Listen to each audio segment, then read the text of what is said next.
আমরা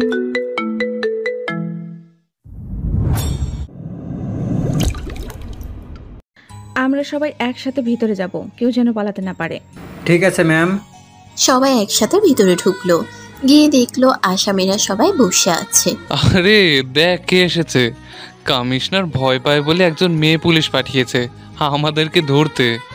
হাসতে থাক, আরো ভালো করে হাস, কারণ আজকের পর থেকে তোরা আর হাসতে পারবি না। ওমা, আমি অনেক ভয় পেয়ে গেছি। এই নাও, আমাকে হাত করা পরিয়ে পুলিশ স্টেশনে নিয়ে চলো। তোকে তো পুলিশ স্টেশনে ধরে নিয়ে যাবে, আর ধর্ষণের জন্য তোর 14 বছরের জেলও হবে। 14 বছর না, 14 মিনিট তুই যদি আমাকে জেলে আটকে রাখতে পারিস তাহলে বুঝবো তোর ক্ষমতা আছে। চল তাহলে পুলিশ স্টেশনে। তারপর আকাশ তার বন্ধুদেরকে নিয়ে মেঘলা পুলিশ স্টেশনের লকআপে আটকে রাখলো। আর সাথে সাথেই মেঘলার ফোনে একটা কল আসলো। ম্যাডাম, কলটা রিসিভ করেন, মনে হয় কমিশনার ফোন দিয়েছে। Hello sir. তুমি কি আকাশকে গ্রেপ্তার করেছো? জি স্যার। ছেড়ে দাও তাকে। হোয়াট, কি বলছেন স্যার? আপনি জানেন না স্যার, ওরা একটা মেয়েকে নির্মমভাবে নির্যাতন করেছে। মেয়েটাও তার বাবা এসে আজকে থানায় কমপ্লেন করেছে। আমি সব জানি। স্যার, আপনি সব জানেন, তাও আবার ওদেরকে ছেড়ে দিতে বলছেন? আকাশকে আটকে রাখার মতো তোমার কাছে কোনো প্রমাণ আছে? নেই, কিন্তু খুব তাড়াতাড়ি চলে আসবে। ওদেরকে ছেড়ে দাও। আমি পারবো না স্যার। তোমাকে যা করতে বলেছি তুমি তাই করো, তা না হলে আমি তোমাকে সাসপেন্ড করতে বাধ্য হব। তোমার কাছে মাত্র 14 মিনিট সময় আছে। মেঘলা আর কোনো উপায় না পেয়ে ছেলেগুলোকে ছেড়ে দিতে বাধ্য হলো। সেন্টি, ছেড়ে দাও ওদের। আকাশ ও তার বন্ধুরা ভেতর থেকে বের হয়ে আসলো। আরে ম্যাডাম, ঘড়িটা একটু দেখুন। ম্যাডাম মনে হয় হাতে ঘড়ি পরেননি। আমি দেখি তো। এ কি ম্যাডাম, এখনো তো 5 মিনিটও হয়নি। হাসতে থাক, যখন সময় আসবে তখন আর এই হাসির সুযোগ পাবি না। আপনি আমার ক্ষমতা সম্পর্কে কিছুই জানেন না, নতুন এসছেন তো তাই। আপনার মতো পুলিশ অফিসার আমার বাড়িতে ওয়াচম্যানের চাকরি করে। খুব তাড়াতাড়ি তোকে আবারও ওইখানে নিয়ে আসবো, আর তখন আর কেউ তোকে বাঁচাতে পারবে না। কিছুদিন পর আবারও একটা রেপ করব, পারলে আটকান। মেঘলার রাগে চিৎকার করে দেয়ালে খুশি মারতে লাগলো। পরের দিন সকালবেলা। ম্যাডাম, কালকে আকাশের বিরুদ্ধে যে মামলা করেছিল তার বাবা আপনার সাথে দেখা করতে চাচ্ছে। মেঘলা মনে মনে ভাবছে এখন সে কি জবাব দিবে তাকে। সে তো আকাশকে শাস্তি দিতে পারেনি। ম্যাম, ওনাকে ভিতরে পাঠাবো? ঠিক আছে, ভেতরে পাঠিয়ে দাও। ভালো আছেন ম্যাডাম? বসুন। আপনাকে কিছু বলতে হবে না ম্যাডাম, আসলে দোষটা আমাদেরই। কেন যে আপনাদেরকে বিশ্বাস করতে গিয়েছিলাম জানেন ম্যাম? কালকে রাতে আকাশ ও তার বন্ধুরা আবার এসেছিল আমার বাসায়, এসে তারা আবারও আমার মেয়েকে তুলে নিয়ে গিয়েছে। হোয়াট, কি বলছেন এসব? আমি জানি এবার আর আমার মেয়েকে বাঁচিয়ে রাখবে না, আর আপনারাও তাদের কিছু করতে পারবেন না। দেখুন, আপনি কোনো চিন্তা করবেন না, আমরা এখনই আপনার মেয়েকে খুঁজে বের করব। আপনারা আর কিছু করতে পারবেন না, এবার যা করা করবে ভিলেন। ভিলেন? ভিলেন এবার আমি খুঁজে বের করব ভিলেনকে।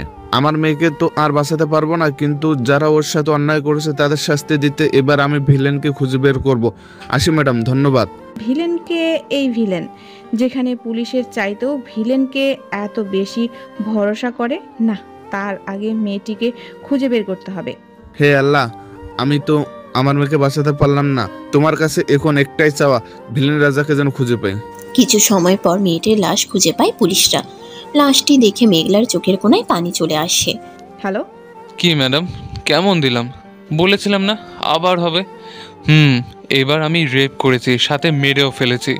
পারলে আমাকে এবার অ্যারেস্ট করে দেখান, দেখি আপনার কি ক্ষমতা আছে।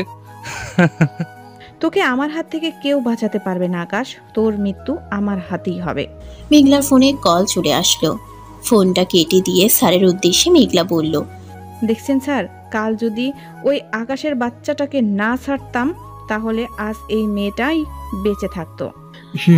জানি বেঁচে থাকতো, কিন্তু ওই মেয়ের জায়গায় আজকে তোমার মেয়ে থাকতো। কি বলছেন স্যার? আপনি কমিশনার হয়ে ওই গুন্ডাকে ভয় পান? তুমি কাকে অ্যারেস্ট করবে? তুমি কি জানো আকাশের ভাই এই দেশের মন্ত্রী, ওর ভাইকে বাঁচানোর জন্য সবকিছুই করতে পারবে। তাই বলে আমরা কিছুই করতে পারবো না? ওরা যাই করবে না কেন সেটা আমরা মুখ বুজে সহ্য করে নিব? তাহলে কেন এই পোশাক পরেছি আমি? চাই না আমার এমন চাকরি। এই নিন আমার রেজিগনেশন লেটার। দেখো মেঘলা, সময় একদিন আমাদেরও আসবে, সেদিন আর আমাদের হাত থেকে ওই গুন্ডাদেরকে কেউ বাঁচাতে পারবে না। সেই দিনটা কবে আসবে স্যার? পুলিশের উপর মানুষ ভরসা না করে একটা গুন্ডার উপর মানুষ ভরসা করছে। কে এই গুন্ডা? নামটা বলেছিল ভিলেন। ভিলেন রাজা? স্যার, আপনি নামটা শুনে এত ভয় কেন পাচ্ছেন? আর আপনি ঘামছেন কেন? কারণ তুমি যার নাম বলেছ সে কোনো সাধারণ গুন্ডা না। স্যার, কে এই ভিলেন? আমি তার সম্পর্কে জানতে চাই। কমিশনার বলতে শুরু করলো। তাহলে শোনো, আজ থেকে 3 বছর আগে আমি যখন নতুন এসেছিলাম, তখন একটি মেয়েকে 5 জন ছেলে মিলে রেপ করে মেরে ফেলে। মেয়েটির বাবা থানায় মামলা করতে যায়, কিন্তু ছেলেগুলোর বাবা থানায় ওসিকে টাকা দিয়ে ওই মামলা বন্ধ করে দেওয়ার চেষ্টা করে। পরের দিন সকালবেলা ওই 5 জন ছেলেকে সহ ওসিকে কে যেন মেরে থানার সামনে ঝুলিয়ে রেখে চলে যায়। যখন জানতে পারে ভিলেন এই কাজ করেছে, তখন পুলিশ ফোর্স পাঠানো হয় ভিলেনকে ধরে আনার জন্য। সেই কথা মতো আমরা সবাই ভোর 5টার সময় ওই এলাকায় যাব আর ভিলেনকে গ্রেপ্তার করে আনব। এরপর আমরা ভোর 5টার সময় পুলিশ ফোর্স নিয়ে ভিলেনের বাড়ি ঘেরাও করে ফেলি। কিছুক্ষণ পর ভিলেনের বাড়ির ভিতরে প্রবেশ করি। ওই পুলিশ, তোদের এত বড় সাহস কিভাবে হয় যে ভিলেন রাজার বাড়িতে প্রবেশ করছিস? সাহসটা না হয় পরে দেখাবো, আগে বল ভিলেন কোথায়? ভাই নামাজ পড়তেছে, একটু দেরি করেন। একটু পর ভিলেন নিচে নেমে আসলো। কি হয়েছে স্যার, এত সকালে আমার বাড়িতে? তোকে গ্রেফতার করতে এসেছি, চল আমাদের সাথে থানায়। থানা পর্যন্ত তো আর নিয়ে যেতে পারবেন না, রাস্তার মাঝপথে তো আবার নামিয়ে দিতে হবে আপনাদের, তাই না? সবাই তোকে ভয় পেলেও আমি তোকে ভয় করি না। তাই কি বলছে এসব? চুপ, অনেকদিন ধরে সকালে বাইরে বের হয় না, আজকে না হয় পুলিশের গাড়ি দিয়ে বের হলাম। তারপর ভিলেনকে নিয়ে থানার উদ্দেশ্যে রওনা দিল। এই ভিলেনকে নাকি সবাই ভয় পায়, কই আমাদের তো কিছু করতে পারলো না, হা হা হা। ভিলেন গাড়িতে বসে মুসকি মুসকি হাসছে, আর সাথে পাশে বসে থাকা পুলিশরাও হাসছে। তখন কমিশনার ফোনে একটা কল আসে। কমিশনার কলটা রিসিভ করতে যা শুনতে পেল সেটা শুনে ঘামতে শুরু করে দিল।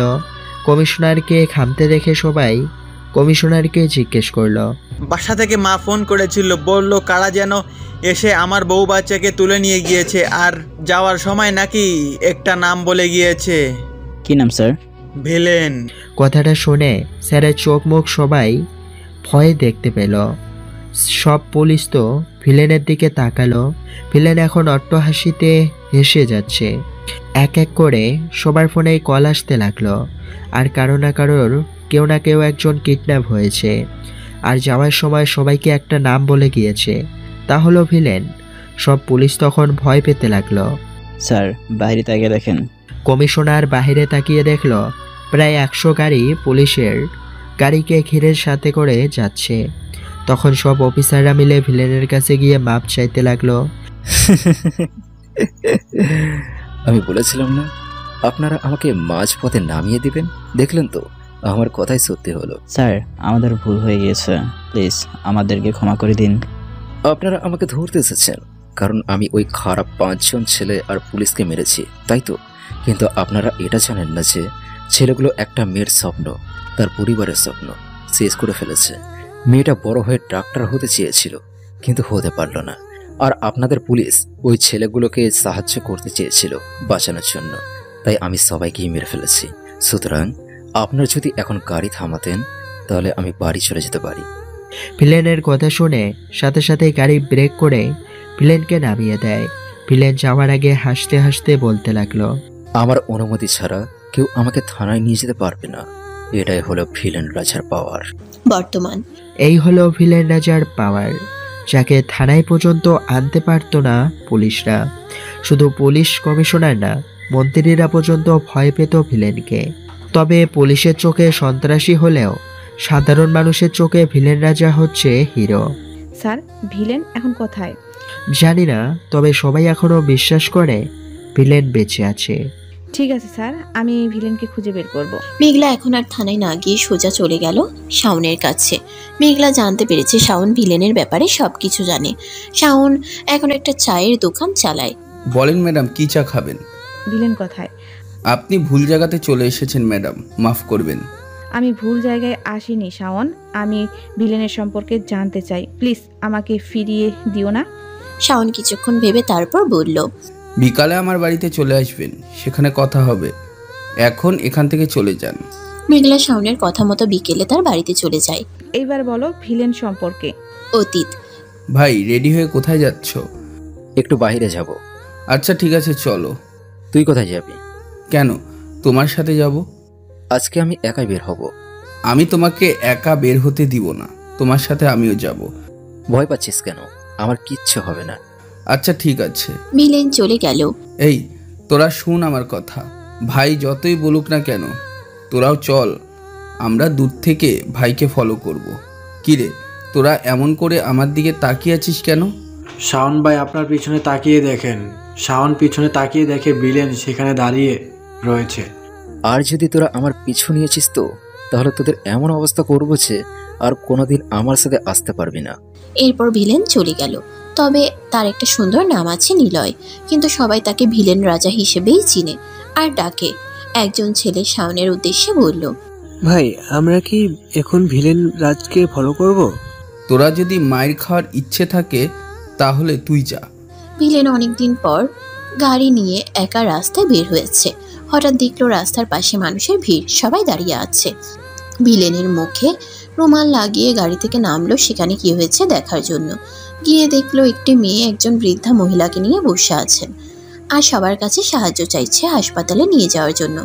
রাজা সেটা দেখা মাত্রই বৃদ্ধা মহিলাটিকে কোলে তুলে তার গাড়িতে উঠালো।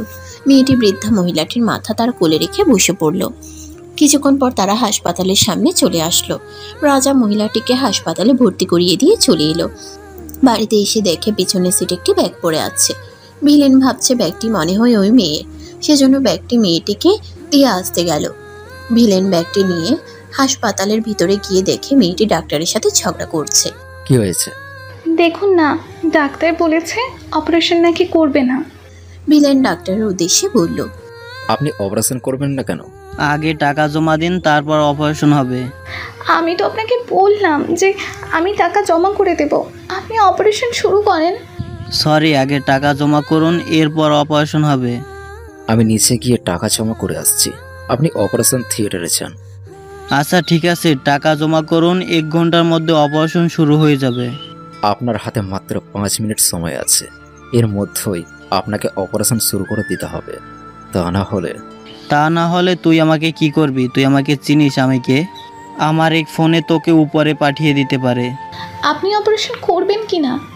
এরই মধ্যে ভিলেন তার মুখের রুমাল খুলে ফেলল। ডাক্তার ভিলেনকে দেখা মাত্রই সাথে সাথেই ভিলেনের পা জড়িয়ে ধরল। কাকে যেন ফোন করবি বলেছিলে, তা এখন ফোন কর, আমি অপেক্ষা করছি। ভুল হয়ে গিয়েছে আমার, আমি এখনই অপারেশন শুরু করে দিচ্ছি। প্লিজ ভাই আমাকে ক্ষমা করে দিন। তাড়াতাড়ি চা, তা না হলে তোর অপারেশন এখন আমি শুরু করে দেব। ভিলেনের মুখ থেকে কথাটা শুনতে দেরি ডাক্তার অপারেশন থিয়েটারে দৌড় দিতে দেরি হলো না। মেয়েটি তো তা দেখে অবাকের শেষ পর্যায়ে চলে গেল। বাহ, আপনার চেহারা দেখেই ডাক্তার ভয় পেয়ে গেল। আচ্ছা আপনার নাম কি? আমার নাম নিলয়, তবে সবাই আমাকে রাজা নামে চিনে। আর এই নিন আমার ভিজিটিং কার্ড, যদি এরপর ডাক্তার কোনো সমস্যা করে তাহলে আমাকে কল দেবেন। মেয়েটা কার্ডটা হাতে নিয়ে মনে মনে ভাবছে, এ কেমন ছেলে, হাতটা পর্যন্ত মেলালো না। আমার মতন এত সুন্দর একটা মেয়েকে পাত্তা না দিয়ে কি ভাবটাই না ধরে চলে গেল। রাগে মেয়েটি কার্ডটি ছিঁড়ে টুকরো টুকরো করে ফেলল। আমার নাম নীলা, আমি আবার কারো অ্যাটিটিউড সহ্য করতে পারি না। ভিলেন ওই দিনের মতো অনেক ঘোরাঘুরি করে বাসায় ফিরে গেল। বিকেলে ভিলেন আর শাওন দুজন মিলে একটা চায়ের দোকানে চলে গেল চা খেতে। চাচা আমাদের চা দাও। চাচার মেয়ে দোকানের ভিতর থেকে 1 গ্লাস পানি নিয়ে ভিলেনের হাতে দিয়ে বলল, এই নাও ভাইয়া পানি। কিরে তুই আবার দোকানে এসেছিস? তোকে বলেছিলাম না কখনো দোকানে আসবি না, মনোযোগ দিয়ে পড়াশোনা করবি। আর মনে হয় ওকে পড়াশোনা করাতে পারবো না। এসব কি বলছেন চাচা? আমি তো আগেও বলেছি যদি ওর পড়াশোনার জন্য টাকার প্রয়োজন হয় আমাকে বলবেন, আমি সব টাকা দেব। টাকা নিয়ে কোনো সমস্যা নেই বাবা। তাহলে আবার কি সমস্যা? তুমি জানো ওর রেজাল্ট কত ভালো? শুনতেছি কালকে থেকে তুই আবারও কলেজে যাবি। তোমাকে তো ভর্তি করেনি কলেজে। ভর্তি করেনি মানে? তুই আমাকে সবকিছু খুলে বলতো কি হয়েছে। আমাকে একটি ছেলে অনেক দিন ধরে বিরক্ত করছে। আমাকেও অনেক বাজে বাজে কথা বলে আর খারাপ খারাপ প্রস্তাব দেয়। কলেজের প্রিন্সিপাল আমাকে ভর্তি করেনি। উনি বলেছেন আমি যদি সে ছেলেদের খারাপ প্রস্তাবে রাজি হই তাহলে নাকি আমাকে কলেজে ভর্তি করবেন, এর আগে না। এত কিছু হয়ে গেল আর আমাকে একবারও কিছু জানালি না? আমি তো তোর ভাই, আমাকে একবার বলতে দেখছি। ওকে, সমস্যা নেই, কাল সকালে রেডি হয়ে থাকবি, আমি তোকে কলেজে নিয়ে যাবো। ঠিক আছে ভাইয়া। এখন চা, আমার জন্য একটা চা বানিয়ে নিয়ে আয়। অনেকদিন ধরে আমার এই ছোট্ট বোনের হাতে চা খাইনি। আমি এখনই বানিয়ে দিচ্ছি ভাইয়া। সায়ন, কাল সকালে। আরে বলতে হবে না, আমরা সবাই রেডি থাকবো। পরের দিন সকালবেলা। জানিস তুলি, ওই ছেলেটা না কত কিউট, হ্যান্ডসাম, তারপর আবার মানুষকে সাহায্য করে। দেখ, তুই কিন্তু কালকে থেকে এই এক কথা কয়েকশোবার বলে ফেলেছিস। রাতে এর জন্য ঘুমাতে পারিনি। আজকে কলেজে একটু শান্তিমতো থাকতে দে বোন। তুইও যদি একবার ছেলেটাকে দেখতে পারতি তাহলে নিশ্চিত প্রেমে পড়ে যেতি। আমার প্রেমে পড়তে হবে না, তোর প্রেম তুই বেশি করে কর। তখন কলেজের ভিতরে 8টা গাড়ি ঢুকলো। এই দেখ দেখ তুলি, আজকে মনে হয় কোনো বড় লোকের ছেলে কলেজে এসেছে। বড় লোকদের এই একটা অভ্যাস, এত গাড়ি নিয়ে কলেজে আসা লাগে নাকি? তুইও নিয়ে আয় না, তোকে বারণ করেছে কে? একটু পর গাড়ি থেকে বিলেনও তার ছেলেরা গাড়ির ভিতর থেকে নামলো। তুলি দেখ দেখ, ওটাই হলো কালকের ছেলেটা। তুই আর পৃথিবীতে কোনো ছেলে খুঁজে পেলি না? একেই তোর ভালো লাগলো? দেখলি তো তুই, ও প্রথম দেখায় তার প্রেমে পড়ে গেলি, কিন্তু এখন আর কোনো চান্স নেই তোর। সো তুই ওর দিকে একদম নজর দিবি না। এই ছেলের নাম জানিস তুই? কি যেন বলেছিল তখন, মনে নেই। তুই জানিস নাকি তার নাম? জেনে থাকলে বল না প্লিজ। ভিলেন রাজা নাম শুনেছিস? এই নাম তো সবাই শুনেছে, শহরের বড় মাফিয়া কিং। কিন্তু কেন বলতো? এই হলো সেই ভিলেন রাজা। দেখ, আমার সাথে মোটেও মজা করবি না। তোর আমার কথা বিশ্বাস হচ্ছে না তো? তাহলে দেখতে থাক, একটু পরে সেটা বুঝতে পারবি। ওই যে দেখ ভালো করে, ভিলেন যার সামনে দিয়ে যাচ্ছে, সবাই ভিলেনকে সালাম দিচ্ছে। কত সম্মান করে তাই না? সম্মান নয়, বল সবাই তাকে ভয় পায়। এখন ও কি প্রেম করার ইচ্ছা আছে? তুই গিয়ে প্রেম কর, আমার এখন পড়াশোনা করার সময়। ভিলেন সোজা চলে গেল প্রিন্সিপালের রুমে। আসতে পারি স্যার? আরে ভাই, আসেন আসেন, বসুন চেয়ারে। আমি আমার বোনকে ভর্তি করাতে এসেছি স্যার। আপনার আসার কি দরকার ছিল? আমি নিজে গিয়ে আপনার বোনকে ভর্তি করে দিয়ে আসতাম। কিন্তু সে তো এর আগেও একবার ভর্তি হওয়ার জন্য এসেছিল, তখন আপনি ওকে কি বলেছিলেন? আসলে স্যার, তিথি তুই একটু বাইরে গিয়ে দাঁড়া। ভিলেনের কথা অনুযায়ী তিথি গিয়ে বাইরে দাঁড়ালো। আপনাদের মতো কিছু নিচু জাতের লোকের জন্য কলেজ দুর্নাম হয়। কথাটা বলেই ভিলেন প্রিন্সিপালের গালে ঠাস ঠাস করে কয়েকটা চড় বসিয়ে দিল। আপনাদের মতো লোকদের এই সমাজে বেঁচে থাকার কোনো দরকার নেই। প্রিন্সিপাল ভিলেনের পা জড়িয়ে ধরে বলল, স্যার আমার ভুল হয়ে গিয়েছে, আমাকে এবারের মতো ক্ষমা করে দিন। আর জীবনেও কোনো মেয়ের সাথে খারাপ ব্যবহার করব না। ঠিক আছে, এবারের মতো ছেড়ে দিলাম, তবে নেক্সট টাইম আর কোনো সুযোগ পাবেন না। এখন আমার বোনের ভর্তিটা তাড়াতাড়ি করুন। স্যার, আপনার বোনের ভর্তি হয়ে গিয়েছে। একটু পর ভিলেন রুম থেকে বেরিয়ে আসলো। চল তিথি, তোকে তোর ক্লাসে নিয়ে যাই, তোর ভর্তি হয়ে গিয়েছে। এরপর তিথিকে নিয়ে ক্লাসে গেল। ক্লাসের ভিতরে প্রবেশ করে ভিলেন সব স্টুডেন্টদের উদ্দেশ্য করে বলল, সব স্টুডেন্টরা সবাই মনোযোগ দিয়ে শুনে রাখো। তিথি হলো আমার বোন, ওর সাথে কেউ খারাপ ব্যবহার করবে না। আর তিথি যদি কোনো ভুল কাজ করে তাহলে স্যারের কাছে বলবে। তিথি যা ক্লাসের ভিতরে, মনোযোগ দিয়ে পড়াশোনা করবি। অন্যদিকে তিথিকে যে ছেলে বিরক্ত করেছিল তাকে ভিলেনের লোকজন মেরে অবস্থা 12টা বাজিয়ে দিয়েছে। তুই ছাত্র বলে বেঁচে গিয়েছিস, এরপর যদি তুই আর কোনো মেয়েকে বিরক্ত করেছিস তাহলে তোকে জানে মেরে ফেলবো। এরপর ভিলেনও তার লোকজন গাড়ি নিয়ে কলেজ থেকে বের হয়ে গেল। নীলা গিয়ে তিথির বেঞ্চে বসে পড়ল। এরপর তিথিকে বলল, এই ছেলেটি কি সত্যিকারে তোমার ভাই? কেন? না মানে তোমার ভাইয়ের সাথে তোমার চেহারার কোনো মিল নেই।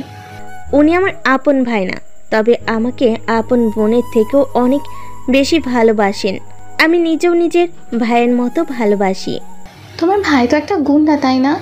আর তোমার ভাইকে দেখে তো সবাই ভয় পায়। পুলিশের চোখে আমার ভাইয়া হতো গুন্ডা, কিন্তু আমাদের এলাকায় সব মানুষের হৃদয়ে থাকে আমার ভাইয়া। সবাই আমার ভাইয়াকে ভালোবাসে। আচ্ছা, তোমার ভাইয়া কি প্রেম করে? আমার ভাইয়া সব মেয়েদেরকেই নিজের বোনের চোখে দেখে। এভাবেই চলতে থাকে কিছুদিন। নীলা তিথির কাছ থেকে বিলেনের সব বিষয়ে খোঁজ খবর নিত। বিলেনের ব্যাপারে যত শুনছে ততই তার প্রেমে পড়ে যাচ্ছে নীলা। এমনই একদিন নীলা আর তিথি কথা বলছে। আমার সাথে তুই আজকে চল, ভাইয়ের সাথে তোর সাক্ষাৎ করিয়ে দিব। তোর ভাইয়া আবার রাগ করবে না তো? আরে রাগ কেন করবে? আর ভাইয়া যদি রাগ করে তাহলে বলবো তুই আমার বন্ধু, তাহলে আর তোকে কিছু বলবে না। ঠিক আছে, তাহলে চল। কিছু সময় পর নীলা আর তিথি বিলেনের বাড়িতে চলে আসলো। এটাই হলো আমার ভাইয়ার বাড়ি, অনেক সুন্দর আর বড়, তাই না? নীলা মনে মনে ভাবছে, শ্বশুর বাড়িটা তো অনেক পছন্দ হয়েছে, এখন শুধু জামাইকে পটাতে পারলেই হলো। এরপর তারা দুজন ভিতরে গিয়ে দেখলো বিলেন টেবিলে বসে খাবার খাচ্ছে। কেমন আছিস তিথি? ভালো আছি ভাইয়া, আর তুমি কেমন আছো? ভালো। আপনাকে একটা কথা বলার ছিল। কি কথা বলবে বলো? দেখেন, আমি ঘুরিয়ে ফিরিয়ে কথা বলতে পছন্দ করি না, তাই যা বলার সোজা সাপটা বলতে চাই। বলো। আই লাভ ইউ, আমি আপনার সাথে প্রেম করতে চাই। কথাটা শোনার সাথে সাথেই ভিলেনের গলায় খাবার আটকে যায়। নীলা দৌড়ে গিয়ে ভিলেনকে পানি খাওয়াতে থাকে। এই মেয়ে, তোমার কি মাথা ঠিক আছে? তুমি আমাকে চিনো আর আমার সম্পর্কে কতটুকুই বা জানো? দেখেন, আমি আপনাকে ভালো করেই চিনি। আপনি হলেন একটা গুন্ডা, আর আপনাকে সবাই ভয় পায়। আর সব থেকে মজার ব্যাপার হলো, আপনার সাথে আমি প্রেম করলে আমার দিকে কেউ চোখ তুলে তাকানোর সাহসই পাবে না। আমাকে দেখে তোমার ভয় করে না? সবাই ভয় পেল, আমি মোটেও ভয় পাই না। কারণ ভালোবাসার মানুষকে ভয় পেতে নেই, বরং ভালোবাসা দিয়ে আরও কাছে টেনে এনে সব ভয় দূর করে দিতে হয়। এই সায়ন, মেয়েটিকে বাইরে ফেলে দিয়ে আয় তো। বাড়ির বাইরে তো ফেলে দিতে পারবেন, কিন্তু আমার মনের বাড়ি থেকে কেমন করে আপনি পালিয়ে যাবেন? সায়ন, দাঁড়িয়ে কি দেখছিস? তোকে আমি কি বললাম? ভাই, আমি তো কিছু দেখছি না, শুধু শুনছি। এবার নিলয় শাওনের দিকে চোখ বড় করে তাকালো। শাওন ভয় পেয়ে গেল। চলেন ভাবি তাড়াতাড়ি, তা না হলে ভাই অনেক রাগ করবে। ওই, তোর আবার এই মেয়ে কবে থেকে ভাবি হয়ে গেল? ওইটা আপনি বুঝবেন না, এটা ভাবির প্রতি দেবরের ভালোবাসার টান। দাঁড়া, তিনজনের ভালোবাসা বের করছি আমি। কথাটা শোনা মাত্র তিথি, নীলা আর শাওন সেখানে এক মুহূর্তও না দাঁড়িয়ে সবাই চম্পট। বিলেন একা একা ভাবছে, পুরো শহরের মানুষ আমার নাম শুনলে থর থর করে কাঁপে, আর এই মেয়ে তো দেখছি তার উল্টো, আমাকে দেখে একদমই ভয় পেল না। মনে তো হয় এই মেয়ে আমার থেকেও ডেঞ্জারাস। বাইরে এসে তিথি নীলাকে বললাম, এই নীলা, তুই ভাইয়ের সাথে এভাবে কেন কথা বললি? বলবো না তো কি করব? তোর ভাইয়াকে সবার মতো আমিও কি ভয় পাবো নাকি? কখনোই না। আপনি তাহলে সত্যি আমার ভাইকে ভালোবাসেন? শুধু কি ভালোবাসবো নাকি, তোমার ভাইকে আমি সময় হলে বিয়েও করে নেব, তুমি সেটা দেখে নিও। আজকের মতো চলে যাচ্ছি, তবে তোমার ভাইয়াকে বলে দিও কালকে আমি আবারও আসবো। চল তিথি। এরপর নীলা আর তিথি চলে গেল। শাওন মনে মনে অনেক খুশি। সে মনে মনে ভাবছে, এতদিন পর ভাইয়ার জীবনে কেউ একজন এন্ট্রি নিয়েছে। আমার বিশ্বাস এই মেয়েই পারবে ভাইকে ঠিক করতে। পরের দিন সকালে, এই সায়ন, সায়ন, কি হয়েছে ভাইয়া? আগে সোজা হয়ে দাঁড়া, এইবার বল কয়টা বাজে? কাল রাতে একটু দেরি করে ঘুমিয়েছিলাম, তাই ঘুম থেকে উঠে একটু লেট হয়ে গেছে। তোরা সবাই মিলে আজকে এতিমখানা আর বৃদ্ধাশ্রমে যাবি, গিয়ে খাবার, জামা কাপড় আর টাকা দিয়ে আসবি। তুমি যাবে না আমাদের সাথে? না। ও আচ্ছা, বুঝে গেছি আমি। কি বুঝলি? আজকে আবার যদি ভাবি আসতে চায়? কি বললি? কিছু না ভাই, আমি তাহলে গেলাম। তারপর শাওন আর বাকি সবাই চলে গেল। একটু পরে ভিলেনের ফোনে একটা কল চলে আসলো। হ্যালো ভাই, আমাদের এলাকা সরকারি একজন এসে আমাদের বাড়ির ঘর সব ভেঙে দিয়েছে। আমি এক্ষুনি আসতেছি। এরপর ভিলেন গাড়ি নিয়ে তাড়াতাড়ি করে সেখানে চলে গেল। অফিসার, এগুলোর মানে কি? এক্ষুনি এগুলো সব বন্ধ করেন। ভিলেনের কথা মতো অফিসার সবাইকে কাজ বন্ধ করতে বলল। স্যার, আমরা কোর্ট থেকে অনুমতি নিয়ে এখানে এসেছি। এই দেখেন সব কাগজপত্র। ভিলেন কাগজগুলো হাতে নিয়ে দেখতে লাগলো। এরা সবাই ব্যাংক থেকে টাকা নিয়ে ঘরবাড়ি করেছে, কিন্তু টাকার সময় মতো না দেওয়ার কারণে আমরা এই জায়গাটা কোর্ট থেকে অনুমতি পেয়ে দখল করতে এসেছি। ভিলেন এলাকাবাসীর উদ্দেশ্যে বলল, এরা যা যা বলছে সব কি সত্য? ভিলেনের কথা শুনে সবাই মাথা নিচু করে দাঁড়িয়ে রয়েছে। ভিলেনের আর বুঝতে বাকি রইল না, তারা যা বলছে সব সত্য কথাই বলেছে।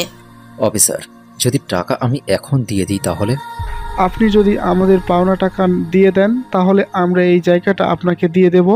ঠিক আছে, এরপর ভিলেন শাওনকে ফোন করে বলল, সায়ন, আমি তোদেরকে একটা ঠিকানা দিচ্ছি, তোরা সবাই মিলে সেখানে চলে যা। কিছুক্ষণের মধ্যেই সবাই চলে আসলো। ভাই কি হয়েছে? এই অফিসারদের পাওয়া টাকাটা তুই পরিশোধ করে দে। আপনারা যান, আমি বিকেলে গিয়ে আপনাদের পাওয়ার টাকাটা দিয়ে আসবো। তারপর সব অফিসাররা সেখান থেকে চলে গেল। এরপর এলাকাবাসী সবাই বলতে লাগলো, তুমি সত্যিই অনেক মহান।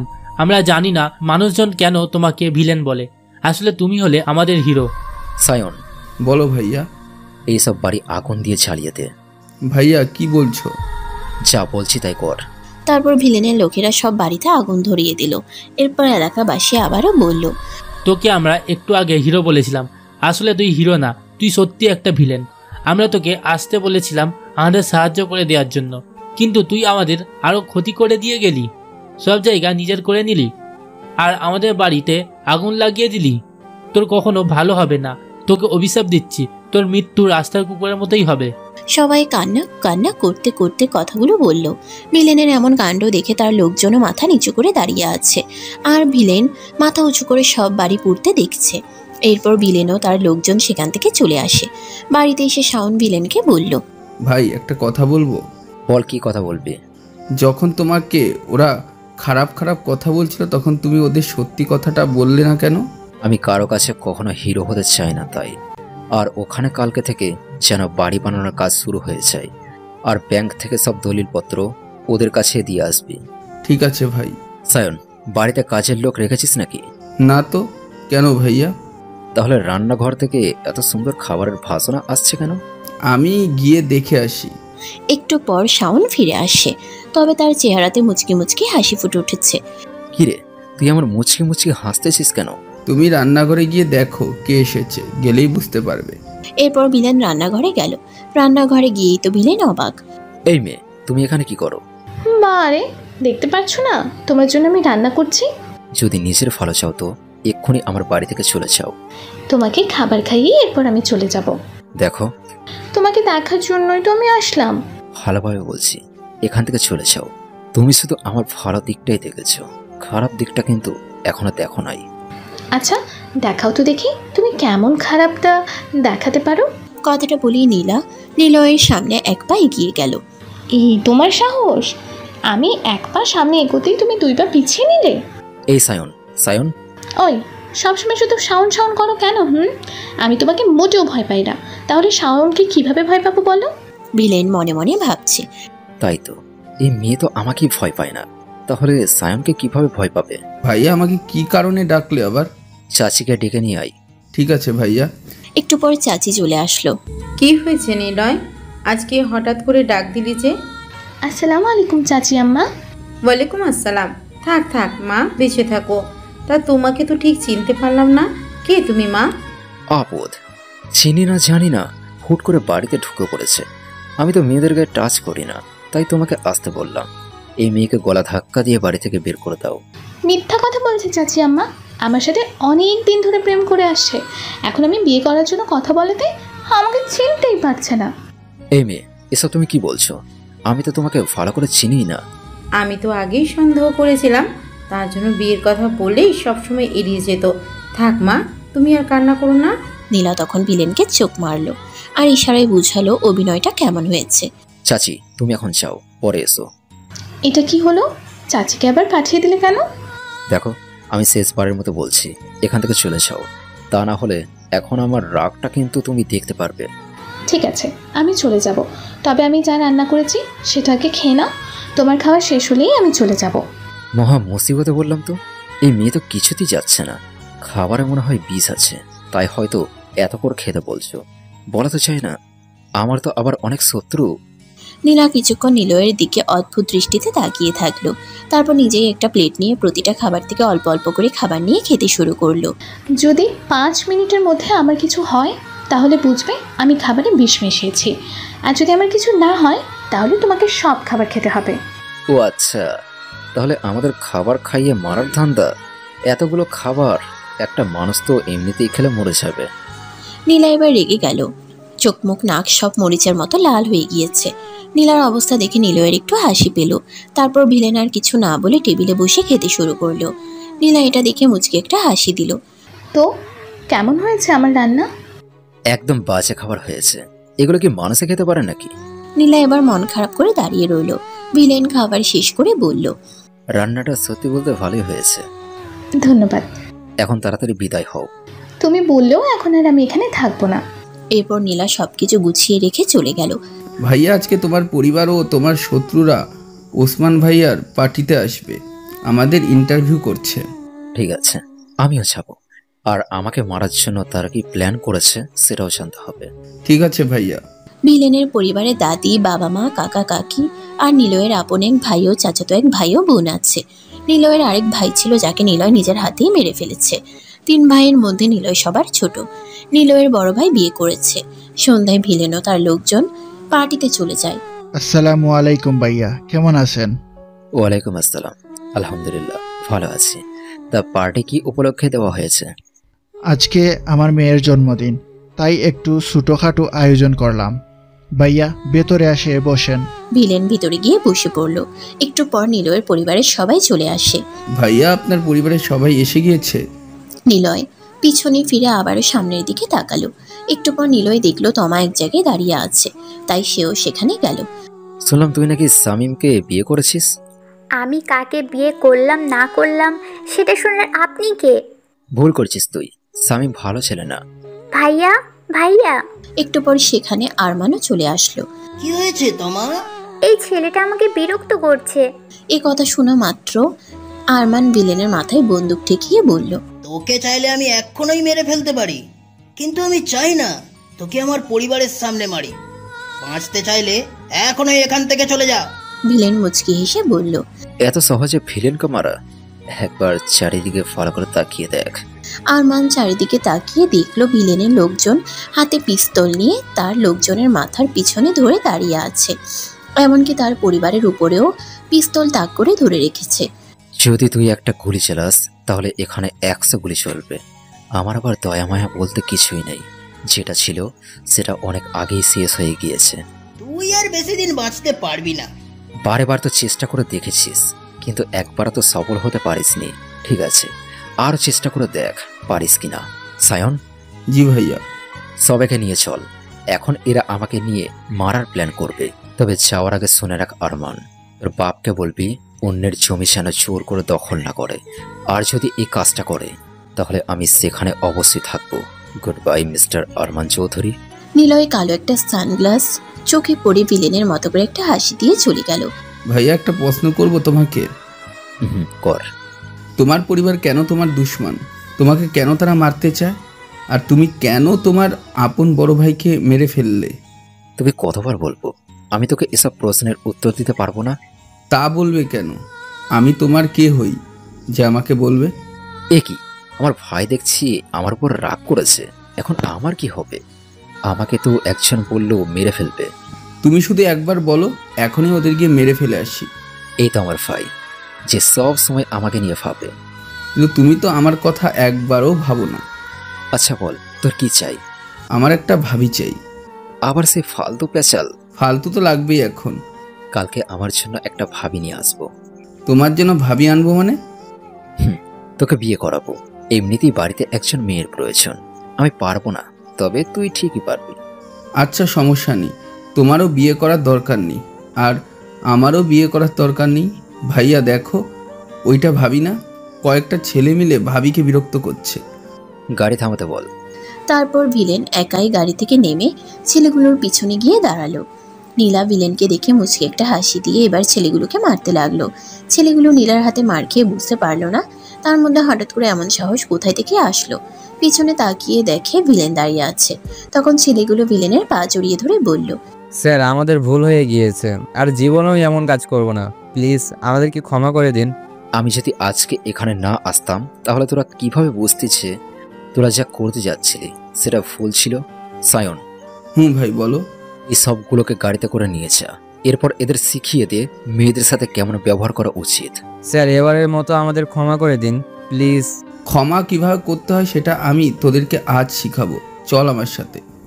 এত রাতে যদি কোনো মেয়ে রাস্তায় একা দাঁড়িয়ে থাকে তাহলে কি কোনো ছেলে বিরক্ত করবে না? আসলে এখানে একটা কাজে এসেছিলাম, কাজ শেষ করে বাসায় যাওয়ার জন্য অনেকক্ষণ ধরে গাড়ির জন্য অপেক্ষা করছিলাম, কিন্তু একটা গাড়িও পাচ্ছিলাম না, তাই এখানে দাঁড়িয়ে গাড়ি আসার জন্য অপেক্ষা করছিলাম। ঠিক তখনই ওই ছেলেগুলো আমার সামনে এসে অসভ্যতামি শুরু করে দেয়। আচ্ছা ঠিক আছে, তুমি এখন গাড়িতে গিয়ে বসো, আমি তোমাকে নামিয়ে দিচ্ছি। আচ্ছা। ভিলেন এরপর গাড়িতে উঠে গাড়ি চালাতে শুরু করলো। আচ্ছা, তোমার সাথে কি সবসময় এই বডিগার্ডগুলো থাকে? হঠাৎ এমন কথা কেন? তুমি কি আমাকে একা পেয়ে মেরে ফেলার ফন্দি করছো নাকি? ধুর। আচ্ছা, তোমাকে জন্মের সময় কি তোমার মুখে মধু দিয়েছিল? কেন? কারণ তোমার মুখ থেকে সবসময় তেতো কথা বের হয়। আমি এমনই। তাই তো দলবল নিয়ে কোথায় গিয়েছিলে? একটা পার্টিতে। দেখো, তুমি পার্টিতে যাও আর যেখানেই যাও না কেন, তোমার পাশে যেন আমি কোনো মেয়েকে না দেখি। আপাতত তুমি এখন তোমার হোস্টেলের ভিতরে যাও। এত তাড়াতাড়ি চলে এসেছি? ঠিক আছে, আর আমার কথা যেন মনে থাকে। এরপর নীলাকে নামিয়ে দিয়ে ভিলেন সেখান থেকে গাড়ি নিয়ে চলে যায়। নীলা ভিলেনের চলে যাওয়ার দিকে তাকিয়ে অদ্ভুত একটা হাসি দিয়ে হোস্টেলের ভিতরে চলে যায়। সকালবেলা ভিলেন ঘুমিয়ে আছে, কিন্তু তার মনে হচ্ছে কেউ যেন তার মাথায় হাত বুলিয়ে দিচ্ছে। চোখ খুলে দেখলো তার দাদি এসেছে। কেমন আছো? ভালো, তুই কেমন আছিস? আমি অনেক ভালো আছি। এখন যা, ফ্রেশ হয়ে আয়, আমি তোর জন্য খাবার নিয়ে এসেছি। একটু পরে নিলয় যখন ফ্রেশ হয়ে তার দাদির কাছে আসলো। আমার একটা কথা রাখবি? কি কথা বলো? তুই তাড়াতাড়ি বিয়েটা করে নে। আমি সব কথা রাখতে পারবো, কিন্তু এটা না। আমি মরে গেলে তখন তো তুই একা হয়ে যাবি। তোর দাদির তো ইচ্ছা ছিল যে তোর সন্তানকে আমি মরার আগে দেখে যাওয়ার। এরই মধ্যে সেখানে নীলার আগমন। খুব তাড়াতাড়ি আপনার সেই ইচ্ছা পূরণ হবে। এই মেয়ে, কি সব আবল তাবল বলছো? তোমাকে তো ঠিক চিনতে পারলাম না। আমি হলাম আপনার নাতির বউ। এই মেয়ে, কি বলছো এসব? দেখেছেন দাদি, আপনার নাতি সব সময় আমার উপর রাগ দেখায়। নীলাকে কিছু বলতে যাবে তার আগে ভিলেনের ফোনে একটা কল চলে আসে। হ্যালো। হ্যাঁ, হ্যালো মাই ডিয়ার সান। আপনি? জানিস, তুই একটা বোকা। এই বাড়ি থেকে তোর দাদি খাবার নিয়ে গিয়েছে, আর তুই সেটা খেয়ে নিলি। একবার ভাবলি না যে তুই যেটা খেয়েছিস সেখানে আমরা বিষ মিশিয়ে দিতে পারি? হ্যাঁ, তা নিলয়, তোকে তো আরেকটা খবর দেওয়া হয়নি। খবরটা কি সেটা শুনতে চাস? জি বলেন। তোর ভাই, মানে যার কাছে তুই আশ্রয় নিয়েছিস, তার ছেলেকে তো আমরা খুঁজে পেয়ে গিয়েছি।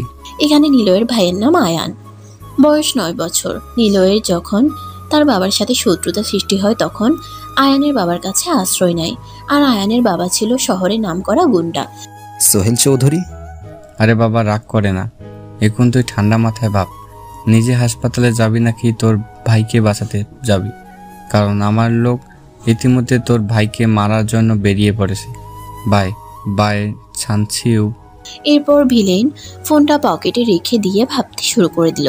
দাদি নিলয়ের এমন অস্থিরতা দেখে বলল, কি হয়েছে? ভিলেন কিছু না বলে গাড়ি নিয়ে তাড়াতাড়ি বের হয়ে পড়ল। ওই যে আয়ানকে দেখা যাচ্ছে, ধর ওকে। আয়ান ওদেরকে দেখে দৌড় দেয়।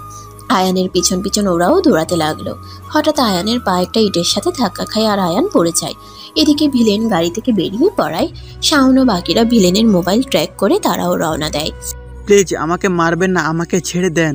তোকে তো আমরা ছেড়ে দেব, শুধু একটু কষ্ট পাবে, তারপর তুমি চিরদিনের জন্য মুক্তি পেয়ে যাবে। ভাইয়া জানতে পারলে তোমাদের কাউরে বাজিয়ে রাখবে না।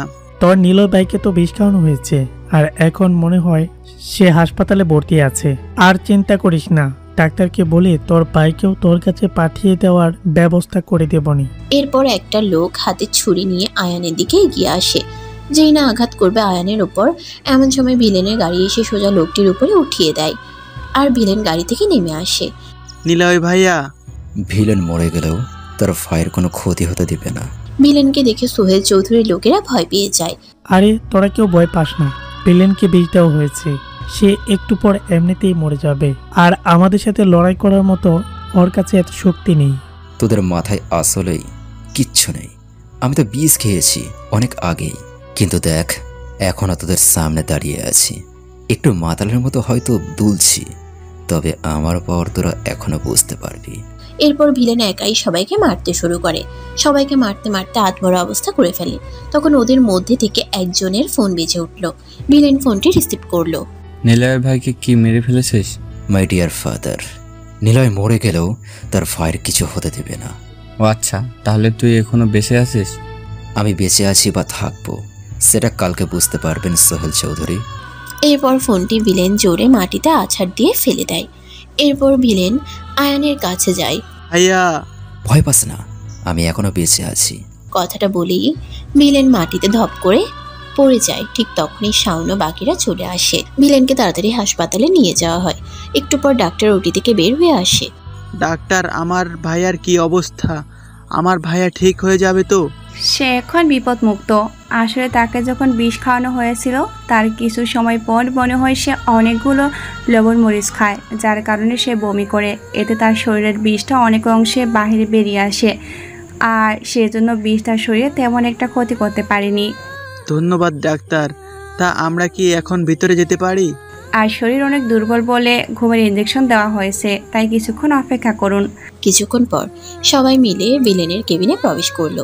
একটু পর বাহির থেকে শাওনকে একজন বলল, শাওন ভাইয়া একটু বাইরে আসবে? আয়ান, তুমি এখানে থাকো, আমি এখনই আসছি। শাওন বাহিরে চলে আসলো। বলো কি কথা? ভাইয়া, নীলা ভাবি ভাইয়ার সাথে দেখা করতে চাচ্ছি, তাকে কি ভিতরে আসতে বলবো? না, যতক্ষণ না ভিলেনের জ্ঞান না ফিরবে ততক্ষণ নীলা কোনো পুলিশ থেকে শুরু করে কাউকেই ভিতরে প্রবেশ করতে দিবি না। ওকে ভাইয়া। রাতের বেলা। আরমান শোন, আমি কি বলছি। বাবা বলো। আজকে রাতে যেভাবেই হোক ভিলেনকে হাসপাতালে মেরে ফেলতে হবে। এটা কিভাবে সম্ভব বাবা?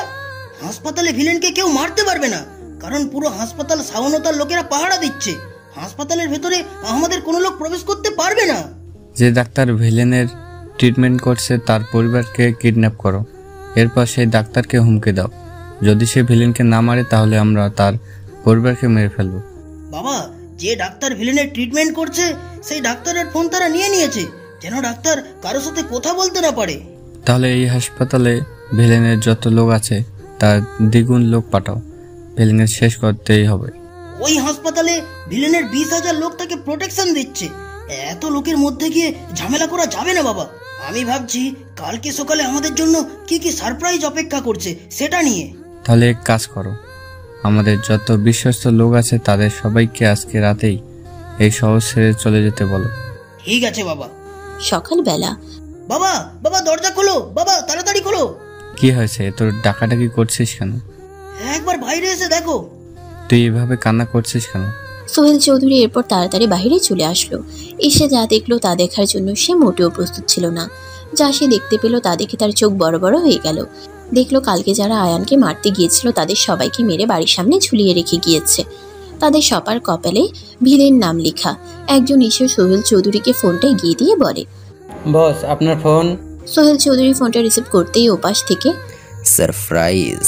এ কি চৌধুরী সাহেব, আপনার মুখে তো কোনো কথাই বের হচ্ছে না। সকালটা কেমন কাটলো? জানি একটু সারপ্রাইজ হয়েছেন, কি বলতো সকাল শুরু, রাত তো হতে তো আরো অনেক বাকি। দেখতে থাকেন আজকে সারাদিনে কি কি সারপ্রাইজ আছে আপনার জন্য। নিলয়, আরে রেগে যাচ্ছেন কেন বাবা? ঠান্ডা মাথায় ভাবো, আর আপনার লোকদের সাবধানে থাকতে বলবেন। আর হ্যাঁ, আপনার কি যেন ফ্যাক্টরি আছে, মদের ফ্যাক্টরি, আরও কি কি যেন আছে, এক্ষুনি আপনার লোক সেখানে পাঠান। বলা তো যায় না, যদি সেখানে আগুন লেগে যায়। মানে? আচ্ছা এখন রাখি, রাতে আবার ফোন দিয়ে শুনবো সারপ্রাইজগুলো কেমন লেগেছে আপনার। ভাই ফাদার। আরমান, আমাদের ফ্যাক্টরিতে তাড়াতাড়ি লোক পাঠাও। যদি ভিলেন সেখানে আসে তাহলে তাকে জানে মেরে ফেলতে বলবি। আর দরকার পড়বে না বাবা। কেন? আমাদের সব ফ্যাক্টরিতে আগুন ধরিয়ে দিয়েছে। সোহেল চৌধুরী মাথায় হাত দিয়ে দরজার সামনে বসে পড়ল। যত টাকা লাগে আর যত লোক লাগে জোগাড় করো, আমার কোনো সমস্যা নেই। তারপরেও আমি ভিলেনের মৃত্যুর খবর শুনতে চাই। ক্ষমতা দিয়ে ভিলেনকে মারা যাবে না বাবা, তাকে বুদ্ধি দিয়ে শেষ করতে হবে। তার আগে তোমার বিয়ে আমাদেরকে সরকারের ছেলের সাথে দিতে হবে, আর এতে আমাদের শক্তি আরো বেড়ে যাবে। ঠিক আছে, তাহলে সেটাই হোক। এদিকে ভিলেন বাড়িতে চলে এসেছে। সায়ন। বলো ভাইয়া। আয়ান সকালে খেয়েছে? না ভাইয়া, আয়ান রাগ করে রুমে শুয়ে আছে। রাগ কেন করলো?